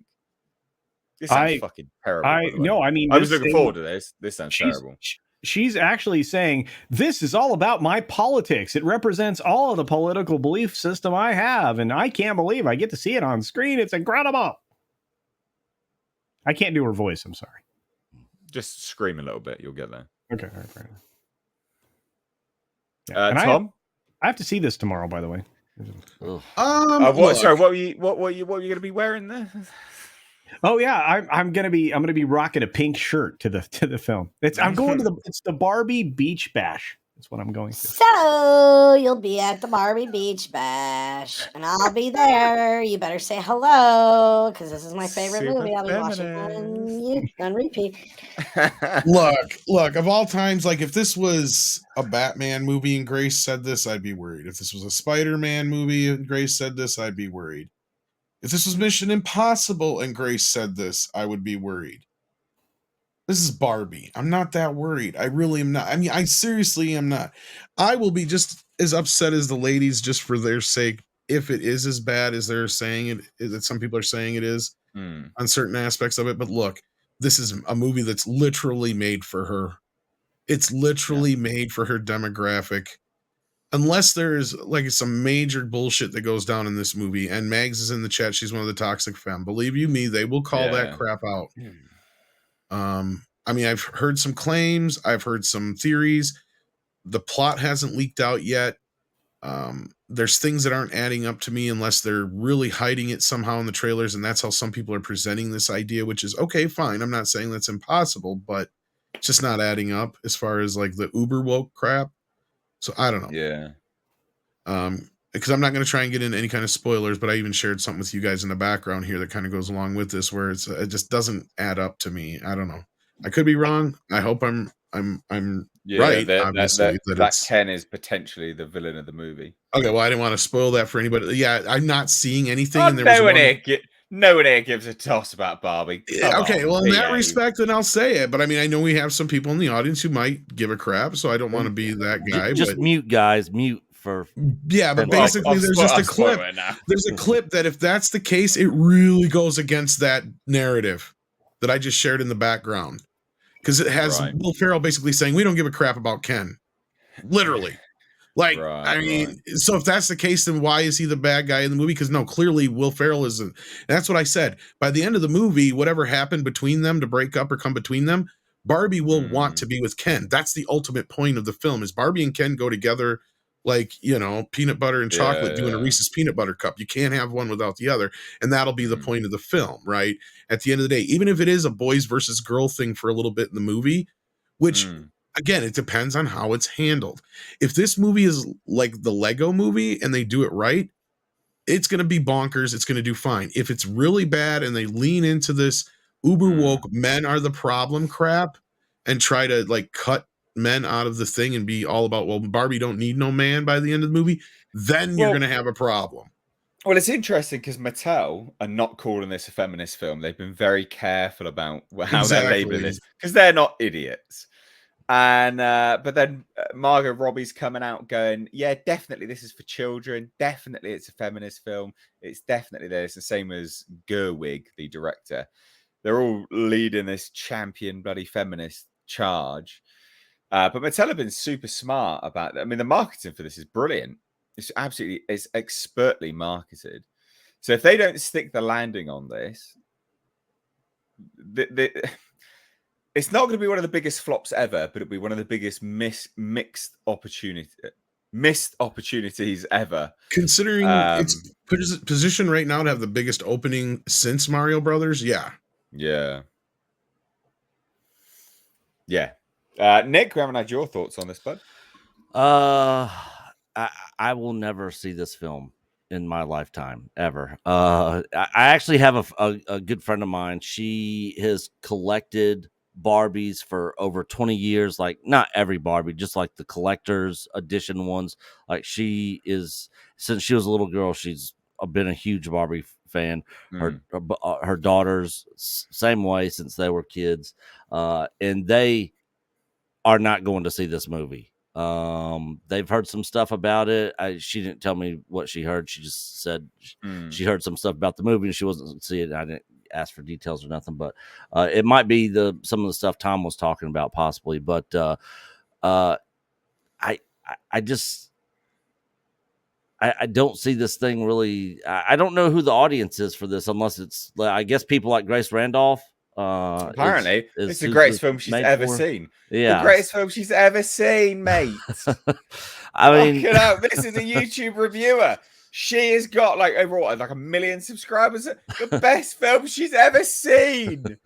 Fucking brain dead people follow that. Fucking woman. Honestly. Alien 3 is God. probably better than this. My shit is better than this. Yeah. So I don't know. I guess we'll see how it does. I know I don't know if Tom feels the same way now, but I know Tom was saying he thought that the movie was going to do really well in the box office. But as this thing gets closer and closer, I'm seeing more people just on social media in my personal life that have no interest in seeing this. Girls that I know. So I don't know. I do wonder. Missed opportunity, perhaps. Then it'll be interesting to see. Will be interesting. But yeah, so the recurring segment of what dumb shit did Grace say? Well, apparently this is a super feminist film.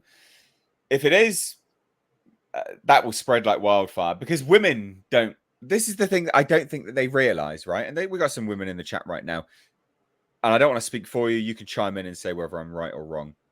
But by and large, statistics bear this out: is that women don't like to be associated with feminists. Women don't like to call themselves feminists, and now that statistical data. Statistics don't bear this out, that what they're saying here is actually positive in terms of marketing the film, because women don't want to be called feminists. Women don't want to associate themselves as feminists. It's a dirty word to women in this day and age, right? And it has been for a good few years now. So I think they've really fucked up here. I think Mattel are really smart by saying no, it's just a movie. It's a comedy movie, and Grace Randolph, Margot Robbie, Greta Gerwig, everyone else, they are the ones that are screwing this up by calling it a feminist film.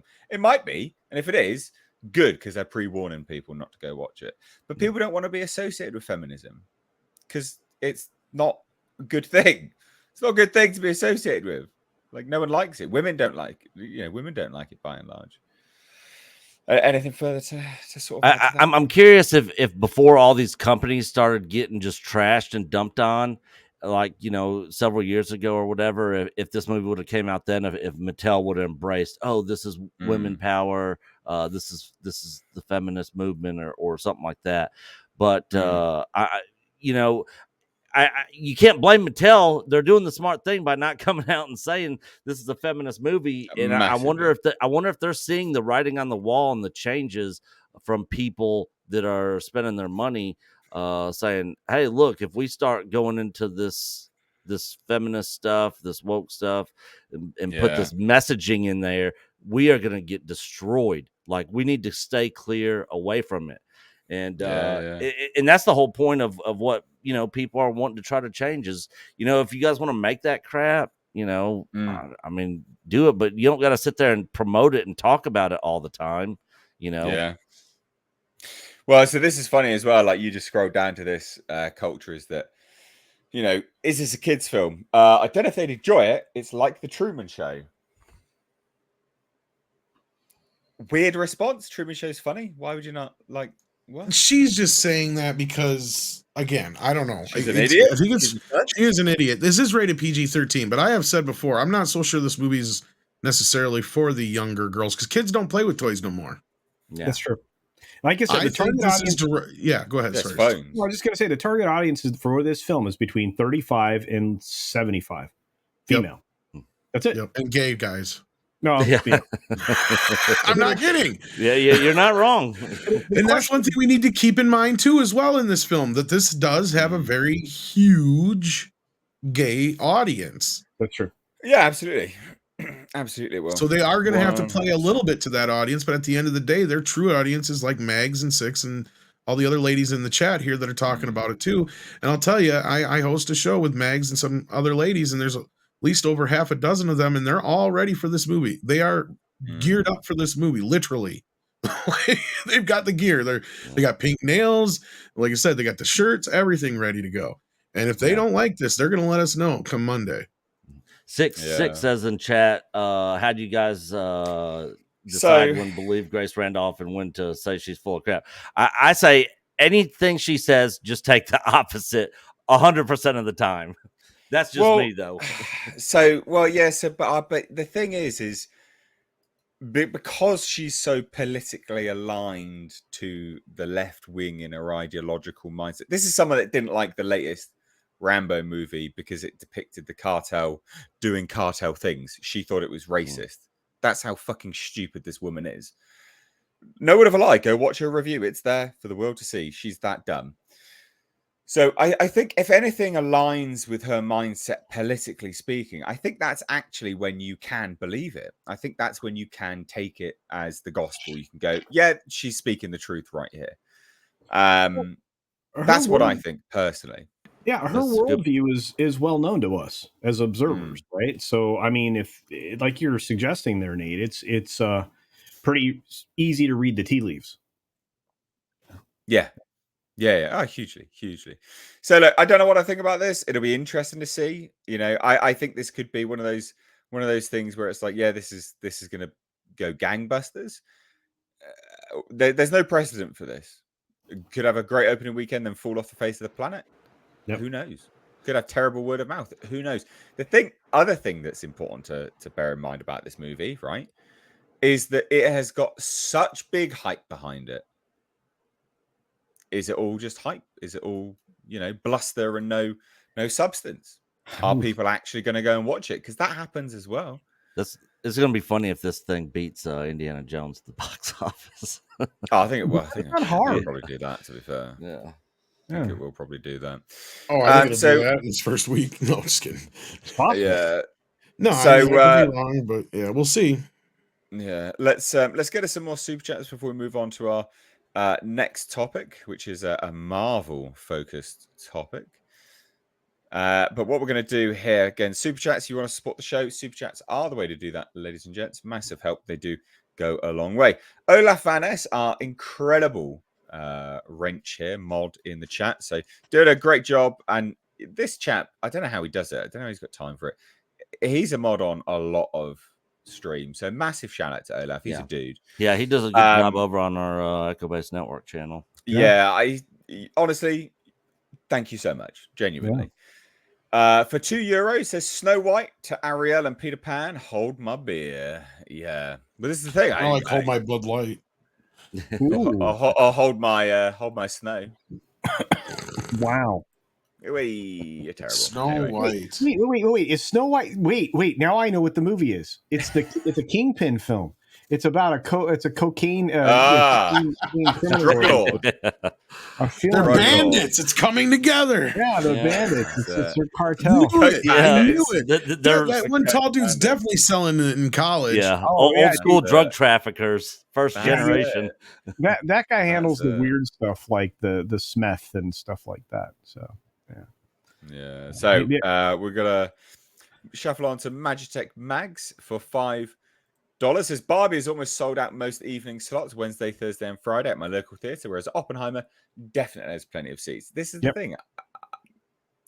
I think Oppenheimer won't flop. It will make its money back because it was made for such a small amount of money. $90 million. Yeah, $90 to $100 million. So it'll make money, like 50. For sure it will. Oh. That's not good. Yeah, that's where I was saying that's it might really have. And that is with IMAX screens because it's taking them away from Mission Impossible. That's really bad, actually. Yeah, that's very bad. Well, there was been some people, and I think Culture was one of them, who might have possibly rightfully predicted, if I could speak, that come the week after this next. Yeah. Why did you say the most convoluted way of saying it? That is the most convoluted way of saying it, too. You're right. Basically, I think he might be right if Oppenheimer underperforms big time, that they'll switch back over to Mission Impossible. That movie looks so good, though. That's going to be that movie's big chance to have a second breath. Because by that point, it can hope that Sound of Freedom has tapered off. But look, this is where I was saying is like, if Oppenheimer doesn't really perform the way that people are hoping it will, Sound of Freedom might sneak in and take the second spot. Yeah. Like if it doesn't go down at all and it gains some more ground, gains some more screenings, like that's the thing that I think is keeping it from basically keeping pace with Mission Impossible right now, because it's technically overpacing. This is what I've been trying to say for the last 2 days online, is it's technically overpacing Mission Impossible because it's in 1,000 less screens. Yeah. Per screen average. Yeah. So we got T Neil 89, aka Dyslex Plans, who also upgraded his membership, by the way. So thank you so much. Says, well, notification is 48 minutes late. Thanks, YouTube. He sent this at 9:58. I don't know what to tell you, mate. It's YouTube for you. It's pain in the butt. But I will say this to everyone that's watching: this stream on a Tuesday and Thursday is exactly the same time every single week. We might start 5 minutes late, but it is scheduled. It's ready to go. 9 p.m. UK time on a Tuesday, 7 p.m. UK time on a Thursday. The reason why we do it earlier on a Thursday is to give a wide berth to, say, the likes of the Critical Drinker, who's also streaming on a Thursday. I know I don't want to make you guys choose. There's plenty of time for all of us. We can all stream and you guys can enjoy it all. So that's why we do Thursday a little bit earlier. But they're the same time every single week, guys. Just a slight variation between a Tuesday and Thursday. Addison Smith for $1.99 says, Mr. H, have you watched For All Mankind? I have not. Short and sweet. Society Reviews for $2 says, AI is going to crush humanity. Movies won't matter. I fucking hope not. There's not much to say to that, but I bloody well hope not. Jacob, you are full of positivity today, dude. I'm gonna show up at your place and give you a hug, man. I mean, it feels like a lot of the movies and stuff that we're getting nowadays, minus a couple, were done by AI anyway. So how much of a change would it be? It's true. Addison Smith for $4.99 has clarified the Four Fingers thing. So because Four Fingers is the mafia in Japan, so the Yakuza, they chop off fingers. That's true. That is, honestly, didn't even think about that. But yeah, you are completely right. Yeah. Gary for £5 has just watched a Dirty Harry reaction. And she said, I like it, but I'm shocked with how many racial slurs are in it. Was there racial slurs in Dirty Harry? Yeah. It was made way back in the day. I haven't seen it in so long. Yeah, that's what I mean. Off the top of my head, I'm like, really? Is there? Yeah, I mean, it makes sense if it's super back in the day, but yeah, that sends people insane. So that's hilarious. Nikki for $5 says, "R.I.P. to the stash." Hi, Nikki. Thanks for noticing. Gone but not forgotten. We'll keep watch for the stash reboot. Hail to the panel. Yeah, so if you obviously have not noticed, my porn stash is gone. It was gone on Saturday. Well, primarily because I was going rock climbing with my niece, and I didn't want to turn up looking like a pedo, so I shaved it off. It would have been funny if you would have left it and pulled up in a white van. Come on, let's go. You're giving me guff about a pink shirt, and that's what you're doing with it. All right, bro. Oh, it's gold. Absolutely. Anyway, whatever. Mecha J, as a joke, guys. For $2 says Snow Non-White and the 7 Beta Bandits. Yeah. Very much. Addison Smith for $4.99 says, is it possible that they can shrink them, digital shrink them without blue screens or green screens? Oh, yeah. Yeah, but they're not going to. That's the point. I mean, they did it in Lord of the Rings. They could, but why? Especially if you have a dwarf already or a little person already, that would be like make him tiny. No, but I mean the costumes do look an awful lot like Godspell. I'm like, holy cow! They got the bell bottoms going on there, multi-panel color. It literally looks like a garden gnome outfit, fancy dress that you'd buy. Oh, there you go. Yeah, straight from the disco 70s. It looks terrible. That awful. Wise and Sage for $4.99. Again, thank you everyone for keeping the lights on here. To the show says. In the original story, Snow White had to earn her keep with the male dwarves. I think I've seen that one. Yeah, I think so. Yeah. Well, less said about that. It was on Pornhub. Sorry. Magistrate Mags for $2 says Culture has Barbie dolls. Lol. It does actually. Get on there, mate. Okay, so there are family collections. I like the fact that you've gone.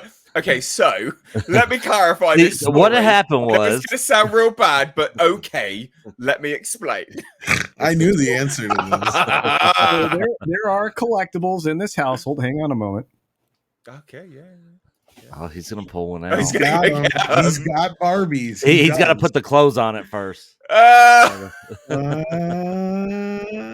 See, these are being gifted to some prominent YouTubers in our community, but no, I literally have 4 rooms in this house full of collectibles. Good God. That I've gathered from family members, and I'm at the point now where life is requiring me to downsize the junk in the house, not the house, but just eBay. Yeah. Well, You no, don't I'd make- rather give it to people who are going to enjoy it. So what we're going to do is, we may Gotta do make some some. money, but all right. Well, no, but what I'd like, kind of indirectly, because I'm gonna give it to the people that are really genuinely interested. I'm going to do giveaways on my channel and stuff. Like I have like a bunch of like I got like unopened Star Wars cards and stuff somewhere. So we'll just nice. yeah, we'll do that kind of thing. But yeah, no, the goal being is just to get rid of the junk, because at some point I'm moving and I don't want to move all the stuff. So yeah. Yeah, Gary, I always said that if I move, I'm literally taking just what I need and going to have an open house sale in the neighborhood. Like everybody come in this day, make an offer on anything you see in the house. It's all for sale. I've got so I wouldn't. This is my paraphernalia room, my man cave. I wouldn't say this is junk. I love all this stuff, but well, I mean, it's a lot of stuff. You do accumulate a lot of stuff. I mean, there's more stuff that you don't see, like down in front of me as well. There's loads of stuff. There is going to be like a 20-foot long, 22-foot high display case in the entryway of the house that is going to have all the stuff that I'm going to keep. Then the rest of it, nice. Oh, I can't say shit right now because that's partially why I'm moving my whole studio thing downstairs. I got a new setup, but I got to make more room for my junk. And when I move, I don't want to have to move my office from upstairs out. Oh, it's mayhem. Gary for £5 says Barbie is the best. Oh well, no Shawshank, Scarface, Point Break, The Shining. I could go on for ages. Mate, I know. Well, that's the other thing. Every movie that comes out is the best ever to these critics. That's the other thing you got to take into consideration. Yeah, it's better than Lord of the Rings. Grace, really? Yeah, well, it is. It's one of the best she's ever seen. I'm sure she was one of the ones that said that The Last Jedi was better than The Empire Strikes Back too. So keep that in mind. We got 2 from Magitech Mags, 3 actually. Sorry, so we'll do these in quick succession. Says these are all $5. Yep, I will definitely give my honest review. If it's crap, I'll call it out as such. Barbie is initially a feminist. Is going to be what wave of feminism they choose to put in this film. Yes. And then last but not least, Grace likes projecting things of her made-up perspective. Look at her Frozen 2 review, seeing LGBT stuff all over when it wasn't there. I actively try to avoid watching her channel because it gives me cancer. Well, but it gives you moments like this where dumb stuff Grace says is a segment on the show. True. I love that segment. It's the best one ever. So, ladies and gents, let's shuffle on now to our next topic. We will get to, of course, more super chats. So if you want to chime in, join the conversation, support the show, super chats are the way to do it. But our next topic is Disney is very scared for the Marvels. So much so they are giving away Miss Marvel. They're giving it away because it's so bad. So in one fell swoop, they are devaluing their product because they're going. It's not premium, it's not streaming, it's not PVOD, whatever it is. We're just going to give it to you because one, no one watched it, so we want to get the numbers up because maybe that will make people interested in the sequel, which is actually the Marvels, which is also a sequel to Brie Larson's as well. It's kind of a cluster. We don't even understand it. Blah, blah, blah. And it's a sequel to WandaVision also. Let's not forget. Exactly. So they are giving it away for free on ABC. Well, they got to get somebody to watch it. But one of the benefits of this is we'll actually get viewing figures because it's on actual TV, isn't it? They have to do this. They have to do this. In their eyes, they're doing this. This is going to up the ante and get more people in the seats to go see the new Captain Marvel movie. What I think, though, is you're right, Nate. This is going to let us see exactly how bad the MCU is doing right now. Because, first of all, it's never been popular on TV. Nobody watched fucking S.H.I.E.L.D. No. Like, who the hell watched S.H.I.E.L.D.? I'm sure I started watching there's gonna be 5 people. Exactly. Interest. There's going to be 5 people who go, I loved S.H.I.E.L.D. in the chat, and that's great. I'm glad you did. But like Nick, I watched it for a little bit and fell out, and most people did too. The show was one of the lowest watched shows on ABC. The only reason the damn thing was on was because it had a connection to Marvel. Yep. Yeah. I mean, they are literally devaluing their own product straight away. They're like, it's not even worth paying for now. We're just going to give it away for free. Ridiculous. And yeah, you could say, well, it's Disney-owned ABC network, so they're still giving it away for free. It's so bad they know no one has paid for it. And the thing that's funny about this is, right? This is what's funny. You had a cat. It's not like Disney Plus subscribers aren't. It's not like there's not a lot of you. There's a lot of Disney Plus subscribers, but they actively chose not to watch the show. They actively chose to not watch it. Giving it away on ABC is not going to bump up the numbers because your core audience are the ones that are actively subscribed to your service. That is actually your core audience. Yeah, they don't have TV. That's your core audience. The ones that actually wanted to watch, were the ones which were watching WandaVision, the ones that were watching Loki at 2.5 million views for the show or whatever, the premiere. This one, like it got, what is it, like 600,000 or something like that? It was terrible. Like so low numbers. So your audience is there. They just didn't want to watch it. It'll and probably no one's going to want to watch the Marvels either. Well, and what's interesting is this character fits into the generation they're trying to appeal to, and the generation that would watch this crap on their phone or tablet, and they didn't even do that, and they're not going to do it here. As you guys keep mentioning, this is devaluing something they paid hundreds of millions of dollars for, would be my guess, because I'm now starting to believe that they spend $80 to $100 million on one of these Disney Plus shows. Oh, more than that, I've heard. I heard they cost just as much as the movies, in some cases more. Yeah. That's just bonkers. Like Secret Invasion thing, I heard was like closer to $300 million. Oh my God. Yep. 300 million. That's the budget of one of these movies. Wow. Okay, so anyway. Now, something less intense, like I don't know the budget of Miss Marvel's show, but I'm willing to bet, okay, yeah, that might be more in the $150 million range, probably. Maybe 100 at the least. Yeah. But I mean, they budget these things like they do the movies. We found that out too, as well with WandaVision. Because that also had like a $200 million budget. It did. I think the other one of the lower end one was She-Hulk, did have a lesser of a budget, but still, even with She-Hulk special effects, it wasn't cheap, I'm sure. As crappy as they were. No, but yeah. We know that Mandalorian was incredibly expensive. I mean, the problem is Mandalorian was expensive as hell, yeah. You can't do this. You just can't. And I think they can't cite anything for Secret Invasion. That's just a number I had gotten told.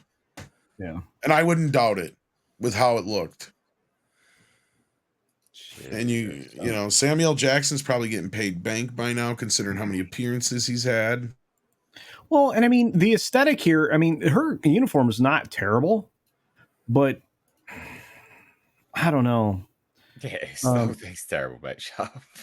I'm trying to be nice. It's horrible. If it had boots, it wouldn't be so Look bad. at this wank. Shut up. The shoes are what really kill it. Let's be real here. I'll give him this. He's not wrong if they had boots on. But the shoes make it look cheap. It looks like a fucking Halloween costume. Well, this is her cosplay costume. The one that we see the top this of looks right now. horrible. Yeah. Is that a rainbow bracelet? I don't know. Yeah. Yes. It is. Actually, that's not a rainbow. I think that's more of an LG. That's that's the trans colors, isn't it? Yeah, exactly. That's the all inclusive. No, I think they've even got black in there, so that means that's got the black in. Oh, I thought that was dark purple. It looks dark purple to me, but yeah, there's I don't know. It's all yeah, shit, yeah. Really. I know this. Shit. I know this. This is on 2 nights only, right? Starting on November 10th, they're going to air 3 episodes all at once. It's not exactly at a family-friendly time on as late as it is. I don't know, Nate. I mean, you don't have to suffer this, but I mean, people here in the States do. Well, you don't have to suffer it either. Just don't watch it, mate. I'm not. I know you put on a pink shirt watching Barbie, but you don't have to watch this as well. Thank you. Why you told me you put on a pink shirt? What do you want me to tell you? Well, because why would I not bring that up? It's part of the You told me. You've been on the show. You know how I conduct myself. I do. You tell me that. I just think see, this is her cosplay outfit. Yeah, well, that's awful. Her normal outfit's awful. It looks like crap. They've got to give this away because they know that the Marvels is going to bomb. It is. Like they moved it from a primetime summer slot to autumn now, right? Like November 10th. Also against competition. You know, it's sandwiched in between. What is it? One of that new Hunger Games movie, isn't it? Yeah. right? And then something else. I can't remember what else it's going up against, but they're butchering themselves. This is crap. Like they are gonna bomb. I agree. The Marvels will bomb. And again, this is the sign of them acknowledging that. It's desperation. You wouldn't give away a product for free. This is the only one they've given away for free, guys. The only one ever. They haven't done it to any others, have they? Why are they doing it in August? Because the movie releases in November. Why? Yeah, why not hold this shit off until November? Put this out the week before the movie comes out. But if you're gonna do it right. Well, yeah, but they made the show. They made the show and they made the movie, so they're clearly not. I think this was initially planned. They didn't move the show. That's what I'm thinking. I think they always planned to do this. Remember, the movie was initially supposed to come out in August. That's what I'm thinking. Well, mind you, based on tracking this movie. This is back in February. This movie was tracking as the lowest Disney cinematic release in history. Or I should say MCU era, I should say. And so they, at that point, ordered reshoots for the Marvels. And again, this was back in February. Nobody's going to see this movie. No. Like Pete LY says, why not just one episode a week leading up to the movie, and then the week before the movie comes out is the last episode, or a day before the movie comes out, whatever. Like that makes no sense. I don't think they realized it and didn't, or they couldn't move the show. Maybe that's why they were the only thing I'm sad about is if this actors strike is still going on, we're not going to get prime content from Brie Larson trying to promote this thing. Oh yeah. Well, they're gonna be able to support. Okay, so in all likelihood, we'll be looking at an actors writers strike or both all the way through into fall, maybe into Thanksgiving before they actually really deal with the problem. Yeah. If that's the case, you won't have any promotion of any of these films that are going to come in for the winter frame. That's going to work out very poorly for them. Yeah. It's going to be all marketing, whatever they put in their marketing budget, and that'll be it. Oh dear, oh dear. Well, anyway, I thought we'd have a good laugh at that. Let's get us some more super chats real quick, guys. And then we'll shuffle on to a topic you're going to like, Nick, which is also Kathleen Kennedy again. So you'll love that. But let's get to these super chats. So we got KN Kareen for $19.99. So thank you so much, keeping the lights on here. I will be seeing Barbie. So will my sis. However, my friends won't. They said the trailers look bad. I'm not typically a Barbie fan, though. I've seen MI7, and I will be seeing it again this weekend. I'm a big fan of Tom Cruise. Yeah. But that's interesting, because I thought they nailed the trailers. For Barbie? Yeah. I wonder what kind of friend she's got. But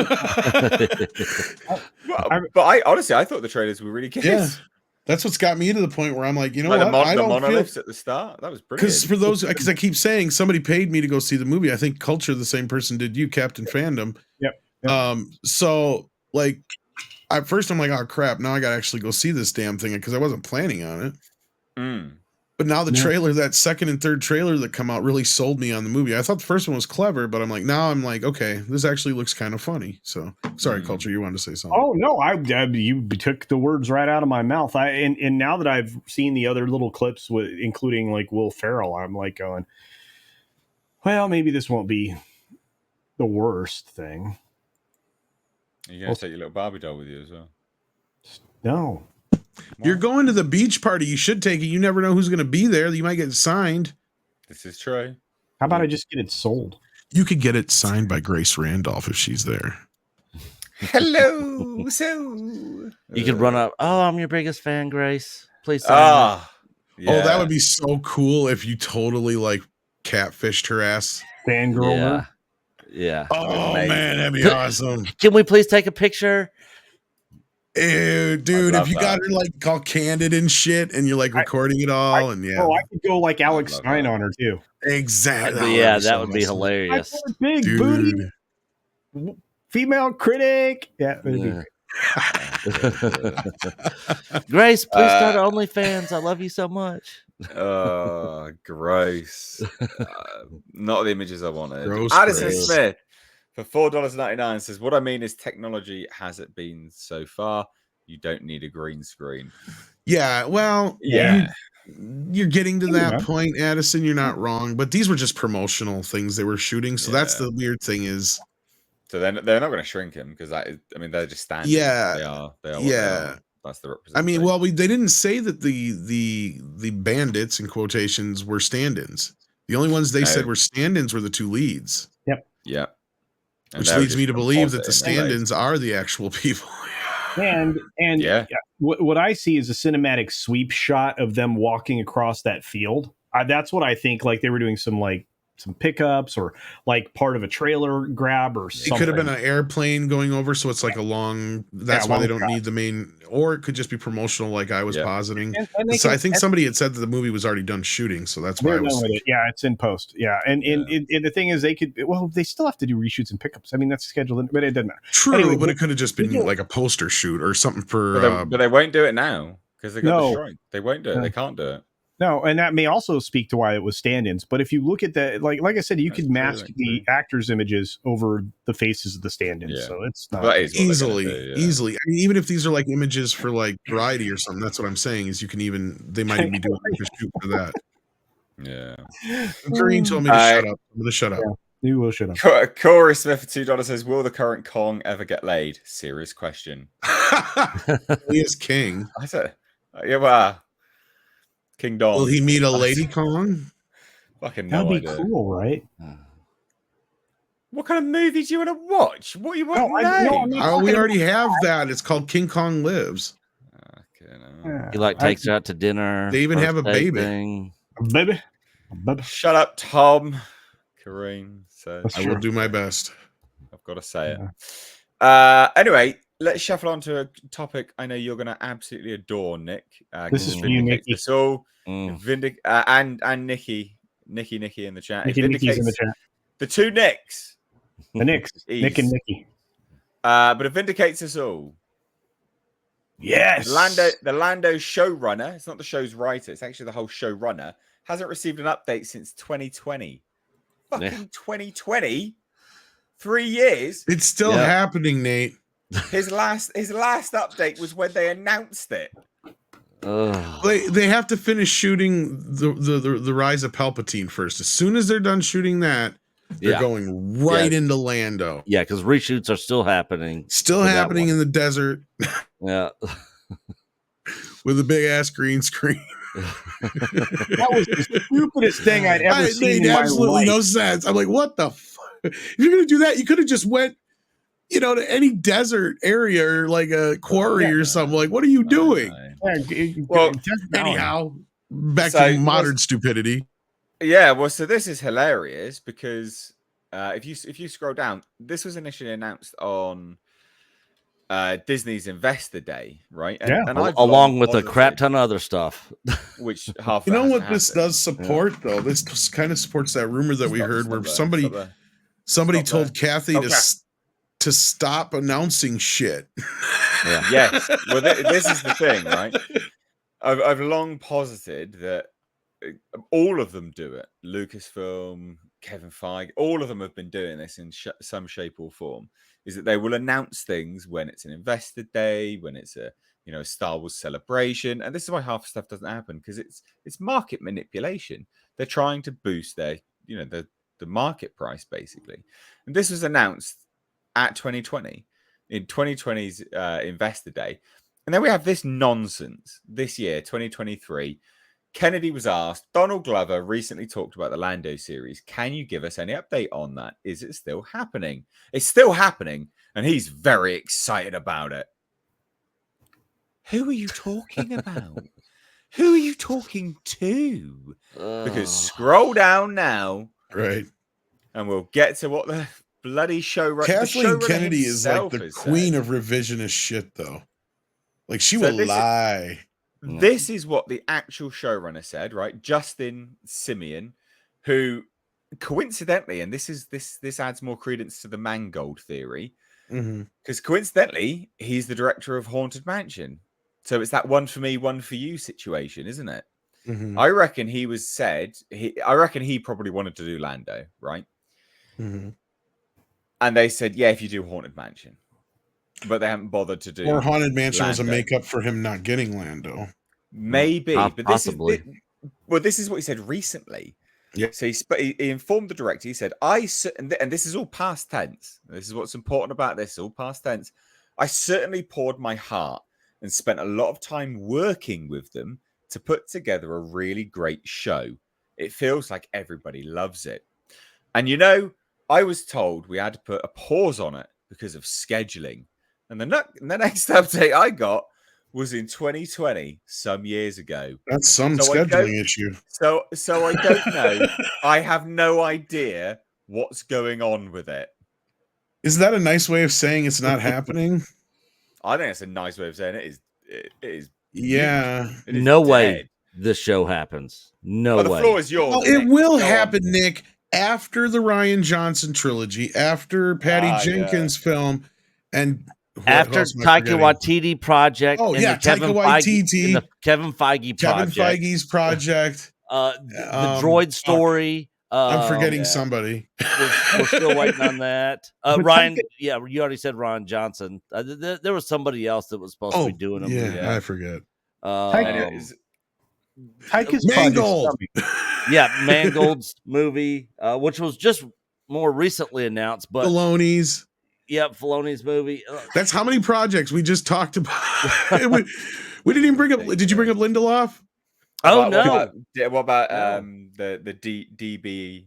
That was long gone. That we already know is dead. Kathleen has confirmed that was it. She couldn't have killed that quicker. Well, it's not dead. It's just put on the shelf for right now. It's put on the shelf for now until they learn how to be better creators, I guess. It's not a movie. It's a trilogy that they killed with the D&D guys. Oh my god! Yeah. Dan and Dave. Okay, Jeremy. The Game of Thrones guys. They were supposed to be getting their thing. This is true though. Yeah. She was giving out trilogies at first, like Oprah gives away cars. Though you get a trilogy, you get a trilogy, you get a trilogy. Yep. They were banking on Star Wars to be like this juggernaut, and the thing is, it could have been, but it was completely mismanaged. To hell and back. Lucasfilm has become an absolute joke. Nobody buys anything that they're saying that they're doing or possibly doing or whatever. It's been one failure after another. This Lando thing, I don't see it ever happening. I don't think the droids thing's going to ever happen. I don't think the Mangold movie's ever going to happen. And then you get Iger also just recently saying that they're pulling back. If they're pulling back, I'm guessing the Lando thing's probably one of it, especially if he hasn't heard shit from them in years on it. 3 years. Yeah. And I'm still on the camp that freaking Favreau is out. I know a lot of people are out there saying no, Favreau's not going nowhere. He's definitely out. And I think Tom, I think you agree with me on that side of thing. We all agree with you. Yeah, but it's nobody. And then you also had the recent rumor that Kathleen Kennedy's not going nowhere because they don't have anybody that wants the job. Who wants to work there? You know what? Bob Iger, give me the job.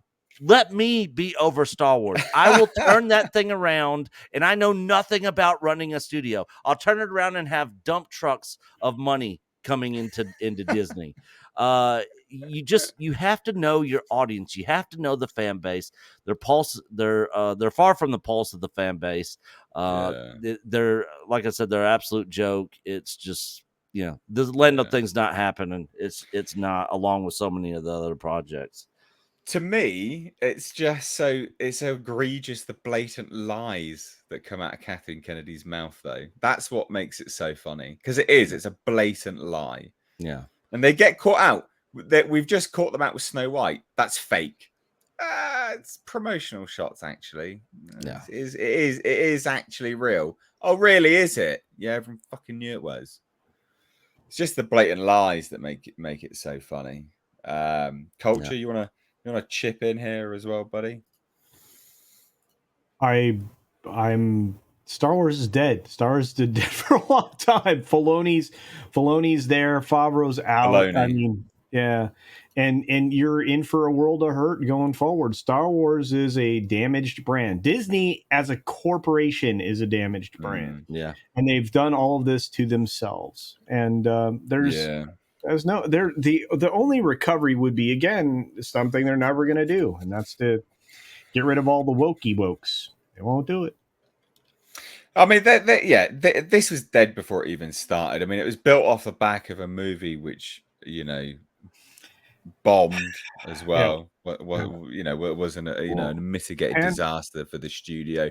It's literally the movie that made them slow down their production of Star Wars content. Yeah. Well, and here's the thing: if Bob had a better pullout game, we wouldn't have all these disasters on our hands. Just saying. Oh, it's super, super funny. I love it. Because when Solo came out, they had already announced back before that movie even dropped that they were doing one Star Wars movie every year. They had a whole game plan of putting out content after content. Every single year there was going to be a theatrical release. We have not gotten jack squat from them since the rise of Palpatine. And then, like I said, Iger just said that they're pulling back even more. You've already pulled back, and now you're going to pull back even more. Like, they don't know what they're doing over there. No. How much more? I mean, how much further could you pull back, and you're literally reversing, direction at that point. He needs to put it back in his pants, is what he needs to do. Tom, you want to chip in on this one as well, bud? I didn't hear what it was because I actually had to step away. So what was I thought about the Lando thing. Lando Pando. Oh, just on general. It's not gonna happen. There you go. There you go. Astute observation from Mr. Tom Connors there. Let's get us some super chats, guys. So we've got a few here. Again, thank you so much for the super chats. It goes a really long way. Obviously, you don't have to do it. It's those that want to support the show. It's those that want their things read out. I haven't done them for a few weeks now. I do chill streams on a Sunday where, I interact with you guys on a different, this is a live podcast. So it's a slightly different format. So if you just want to interact with me, chilled, that's a Sunday thing. But just as an FYI, because I've seen a few comments in the chat from one person going, oh, it's just super chats. Yeah, because it's a live show. Like, this is an actual show with panel guests, so it has to be pretty quick running, guys. I can't constantly look at this the chat window, I'm afraid. But thank you for everyone doing the super chats and those understanding of that. Big Al Games for £5 says, I asked my mum jokingly if she's going to watch Barbie. She said, no, Barbie shite. I was a Cindy girl, me. Cindy's basically the UK's Barbie. Yes, I do remember Cindy. Yeah, okay. Well, I don't know where you're from, but I think I did the accent all right. I'm just assuming based on the no. But anyway, Gary for £5 says, oh my God, if you look at Barbie on Google, it does pink fireworks. Yeah, I noticed that earlier because I had to Google it to get a... it tells you what kind of film this is going to be. You have the corporate everything behind it. What is the corporate everything about? Control and identitarian politics. Yeah, it'll be funny to see what happens. Dung is fun for $2. Says Snow White and the 7 diversity eyes. Yeah. I mean, that is what it is. Yeah. Mr. Reborn for 20 Dutch kroner, I think, says that kind of thing is tantamount to fraud. Yeah, but that's why. I mean, they are being investigated for a lot of stuff now. They're auditing and things. So, yeah, it makes sense. Like, it makes a lot of sense. However, I wanted to end on a really, really good note for our final topic, guys. And I think you guys will find this absolutely brilliant because when I saw this today, I was like, "Holy mother, this is epic!" Yeah. The Creator is a little movie from jumping from one, movie to another. Rogue One, Gareth Edwards. He's doing the creator. This was made for $86 million. It looks better than any Star Wars movie. It looks better than Marvel movies. It looks better than anything. Oh my God. This looks incredible. And I don't know if Culture, because you've got the screen and you're in control of it, if you could just pull up some of the trailer there at all, mate. Because the trailer is just exceptional. It's not on there yet. What is Pull up this? the trailer. This So is this is a little Gareth movie. Edwards making the best Blomkamp movie we've had in years. All right, I gotta look at the trailer. I'll be right back. I'm just picking at it. It looks pretty good. It looks decent. All right. It looks, the fact that they made this for $86 million, and you'll see, guys, you'll see what we're talking about. But this makes it, the thing which is hilarious here is in the interview, which we'll get to in a minute. I want you to see it first. But we'll get to the interview, because in the interview, they reveal why it was so cheap. And you know why it was so cheap? Because they didn't have loads and loads of crew that they were paying for. These films, their budgets get super inflated. I mean, Casey Sackhoff recently revealed that the budget for the catering on The Mandalorian was more than the budget for Battlestar Galactica, wasn't it? Overall. Just the catering on The Mandalorian. Wow. I mean, she might have been a little, kidding, but still, even if she's being a little hyperbolic, she's not wrong, right? Because no, she's not. And I just tweeted out yesterday because The Rock, I guess, is getting some $50 million payday for some movie he's got coming up here. And I'm like, in what universe is The Rock worth $50 million a movie? And then you see Fran Drescher out there screeching at the top of her lungs about Bob Iger and them guys making $40-50 million a year. It's like, these guys, look, I hate having to stick up for the freaking CEOs of the studios and going, yeah, they kind of earn and deserve that kind of money if the movies are making money. And that's the thing. Iger can make even more than that if the payouts are hit with certain things in his contract. But that's neither here nor there. The point is, the number one thing that makes these budgets so high is paying guys like The Rock $50 million. And those are the actors. I don't see The Rock going, you know what? I'm making way too much money. I'm going to take 30 million of that and I'm going to give it to the rest of the cast. Yeah. Or crew or catering or whatever. Keanu Reeves. He is the only one who has ever done anything like that. Tom Cruise is the only other one close. Stunt crew and here's one for all those who think I hate Tom Cruise, because doesn't Tom Cruise buy like cars and shit sometimes for his crew? Exactly. I was gonna say he's the only other person I've ever heard of doing anything like that. There may be a few more, but they're a rare occurrence, because that's the thing that bothers me with this whole freaking strike thing. We're getting off on a tangent. Let me bring it back. George Lucas bought Tim Rose a Harley. We're getting off on a tangent. Mute this. I just want to show the visuals here. Culture, you got to mute it because it has copyright music. We got it. We're good. So this is the creator, guys, and when you're watching this, just press play. When you're watching this, guys, just think to yourself, $86 million. $86 million. Yeah. 86 million. Fucking $86 million. Look at that. Look at those robots. Oh no, it's better than that. No, I know. It's just $86 million. And this is a Disney movie. There you go. Well, it's E1, but yeah. Oh, it's 20th Century Fox. Look at it. This looks better than anything that's been made recently. It looks cool. Well, you want to know what else didn't? Another reason why it probably didn't cost more than $80 million is because they didn't go in for a ton of reshoots and have the CGI guys. Exactly. These guys actually had time to work on this. This is the other thing I keep hearing is, the reason the CGI is coming out looking like crap and still costing a fortune is because they keep having to redo everything. So just go on a few frames. So pause. Go back one more. See the frame. So go frame by frame if you can. Use the arrow button. No, not the arrow. It's dash or whatever you call it. So what they've done really well here. So Gareth Edwards has a history of VFX anyway, right? But what they've done, one, which is in the interview, which we'll pull up in a second. But what they've done really well with this is that. One thing which really lets VFX down and cheapens it a lot is when live action interacts with the CG world. But they've done really well here. Is on a lot of the robots. Is it's just the half back, literally, the sort of back end of the head, the skull. But what they did really, really well, and you'll see it later in the trailer. You can just play it now. Is when these figures interact with the robots. The textures are amazing. They've nailed it. Like I don't know what to tell you. Look at it. 86 million.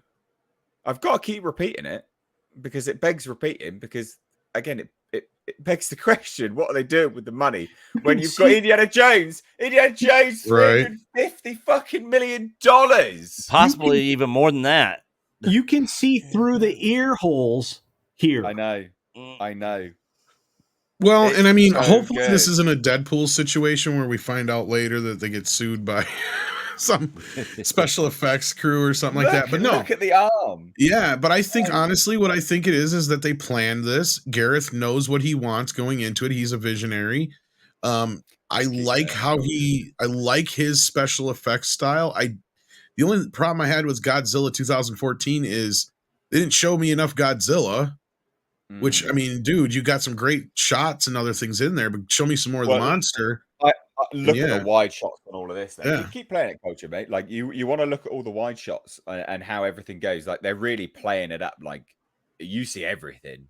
No, he's got a great eye for how to show you stuff. So, This feels like a district movie. Look at, yeah. Well, it's what I said. That's what I said. No, I mean that's what it looks like. So I said it's Gareth Edwards doing his best Neil Blomkamp. Yeah, it looks amazing. September 29th, I'm their opening day. Yeah, I'll be seeing it. I would encourage you all to look at that tank. I know. This is so good. Oh, it's amazing. And that's the other thing I was going to say is, so CG, live action, the interaction, the textures. They've nailed the textures. The lighting is a big part of it too. Yeah. Yeah. They got the lighting nailed, which is very difficult to do with CGI. But that's why I'm impressed with some of these guys like Blomkamp, like Edwards, who knows how to express to their teams what they want. Because clearly they're getting exactly what they want out of them visually. Well, and that makes all the difference in the world. Yeah. Let's get rid of this trailer. Let's get back to that interview now, Culture, because speaking of the teams, that's why this was so cheap. That's why this was so cheap. And he says it in the interview. So yeah, let's pull that one up there, Culture. And just scroll down and you'll see what he says about how they shot this film. So scroll down there, buddy. So here you have it. If you do a low budget film and you write the pros and cons out of having no money, you just swap them over when you do high budget films. Everything that was easy becomes hard and everything that was hard becomes easy. So the ultimate goal is, how do you get both things easy? It's not as simple as just doing a mid-level budget film. So what's the secret? We were guerrilla at times. We got down to just a few of us. Few of you filming this entire movie. We went to the top of the Himalayas and it was just me, John David Washington, a camera guy, and Jim Spencer, who was the line producer on Monsters. We didn't even have sound at times. We went to Indonesia, Nepal, Japan, Cambodia, Vietnam, Thailand. And I was really impressed with Oren, who took over from Grieg Fraser. Grieg Fraser does a lot of the DP work on, I think it's Denis Villeneuve's films, if I remember rightly. Oren's a real future rising star in the DOP world. He's a super smart. He's got a great eye. And I was shooting a lot of the film. They shot this on Sony cameras, not cinema cameras. Wow. They shot this. Yeah, I can't remember. You're gonna have to. They shot this on not standard cinema cameras. I can't remember where it was, but they literally did it on like Sony RAW. I can't remember what it was. Well, I think, like cameras you can basically go on Amazon and get. Yeah. You're gonna have to. But yeah, no massive crazy rigs. This entire thing was shot just as it was. Amazing, absolutely amazing. So it was shot on a Sony FX3. Yeah, I just looked it up. Yeah, that's amazing. Yeah. Oh my god. Which Sony FX3. So for argument's sake, Sony FX3, is a £4,000 camera. So it's like what, $4.5, $5,000? Yeah, Dollars? $5,000. Yeah. $5,000 camera they Yeah. shot this movie on, ladies and gents. Yeah. Goes to show how much fucking wastage there is at Disney. Although this is 20th Century Fox, so you could say it's Disney. But they obviously didn't know what they were doing with this. They obviously just said, yeah, just go make that shitty film that you want, Gareth. Because he would never have got away with doing any of this if Disney were actively involved in this movie and actually cared about it. Which goes to show a lot of the things, right? When we talk about movies, and I've said this before, Alien was such a good movie because the studio wasn't involved. They thought it was a B movie, a B horror movie. They didn't care. They left them to it. The executives left them to it. The moment they realized it was something that made money and moved forwards, that's when they started getting involved. But Alien is a cult classic and is so good, quite literally, because they were just left to their own devices. Star Wars is another one of those. Yeah, and this is another one of those movies. I think personally, looking at it, $86 million shooting on a bloody $5,000 Sony camera. I mean, he was well left to his own devices to do this. He was just like, I can go make that, go do it. I can get this whole bundle that they used to film this on for under $5,000 here in the States. Just order it from Amazon. It's madness. Hey, there you go, culture for your movie. There you go. Well, I may be making this purchase. Absolutely crazy. I love Gareth Edwards. I'm glad that he's doing this. It looks great. We had Tim Rose on, who anybody that doesn't know who that is, he lives over in the UK. But he's the one who played Admiral Ackbar in Return of the Jedi, in The Last Jedi, Rogue One. But he said when he was on the set of Rogue One and stuff that the film that they were making with Gareth Edwards was far superior to the one that ended up coming out that when he got replaced with Tony Gilroy. So I'm hyped that he's getting to do this project. I hope ends up blowing up for him and it's a huge success. It looks fantastic. 86 million on that budget. It looks fantastic on that budget for sure. It looks better than any Marvel movie. The CG looks better than any Marvel movie for $300 million. It looks better than CGI and Flash for sure. I can get this camera and with Ant-Man Quantumania. I can get that camera with one of the best lenses in the world for $6,000. Oh wow! I'm like actually thinking about it right now. That's what I was saying. I was looking it up here, and I'm like, "What the hell are you looking at?" Because I see it for like pretty cheap. But yeah, once you get to the more fancier versions, I see here. But you need lens. You need all the stuff that goes with it. You body only, you can get it for about $4,000, but you've got to get all the stuff that makes it work. So body only, especially if you're shooting a film. Yeah. Still though, madness. It's still cheap. Madness. I can't, because a good cinema camera, like a raw camera, was usually cost you like $10,000 or more, like $12,000. It's like nuts. Yeah, they're bloody expensive. Doug VA Loves Horror, $1.99 says best Neil Blomkamp movie in years. So true, Tom. I still say that's a compliment. It is a compliment. That's not I don't mean it as a negative. I mean, I actually like all of Blomkamp's films I've seen. I'm not even somebody who hates. I actually kind of liked Chappie quite a bit, even though I know it's basically, Short Circuit meets RoboCop. That's fine with me. I didn't have a problem with that. Who's the other freak show that does stuff like that? That's just crazy. I don't know offhand. I'll get the name in my head in a minute. But anyway, no, I'm impressed. That's September 29th, guys. I want you. Creator is the name of it. You can. I want you watching opening weekend if you can. The fight against AI. The Creator. The Creator. I just from an artistic perspective, I think that's going to blow everyone away from the cinematography level. So I'm looking forward to it. I thought we'd end on a nice positive note. Culture, Tom, Nick, you got some moments to shill yourself, promote some stuff. Culture, what you got going on, bud? Let's see. I put together 5 videos yesterday. We've got 2 of them out there in the world. I don't know where the other one is. Grant's working on it, so who knows? I've got more coming in the future. I've got my Barbie review that'll come late tomorrow night or early on Thursday morning. I will make a fool of myself, I'm certain, on that video alone. So that'll be fun. And then I'm very much looking forward to our show on Thursday to talk about the Barbie movie because I have a feeling Excellent. it will be fire. So there you go. They're shilled away. Excellent. Nick, because I normally get you last. What have you got? Shill. Go. Not really a whole lot. Of course, chill stream on the main channel, EchoBase Network, this Thursday. I don't have a whole lot of time to put a whole lot into the personal channel right now.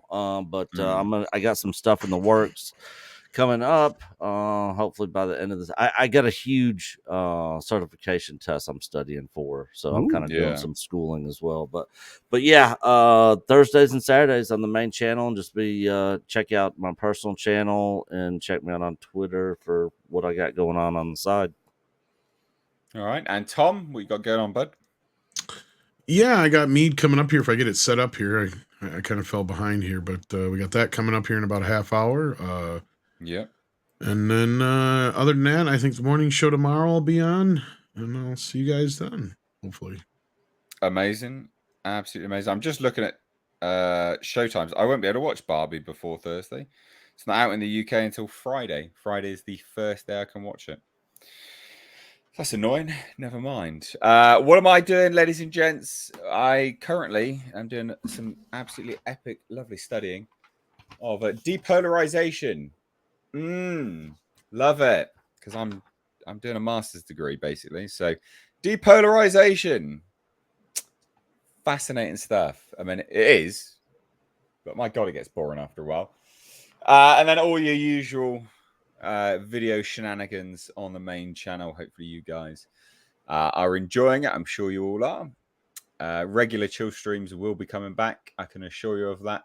Sunday there will be a chill stream, so there will be one happening on Sunday. But that's it. Not much else to say. We'll be here on Thursday, getting a rundown of Barbie from Culture Casino, because I wouldn't have seen it yet. And that's it, ladies and gents. I hope you enjoyed the show. If you did, hit thumbs up. Doesn't help the video. I don't care. It's good for you because you get an interaction, and YouTube may notify you. But yeah, from me and everyone else, thank you so much. Take care. Bye-bye now. Peace. Bye, guys.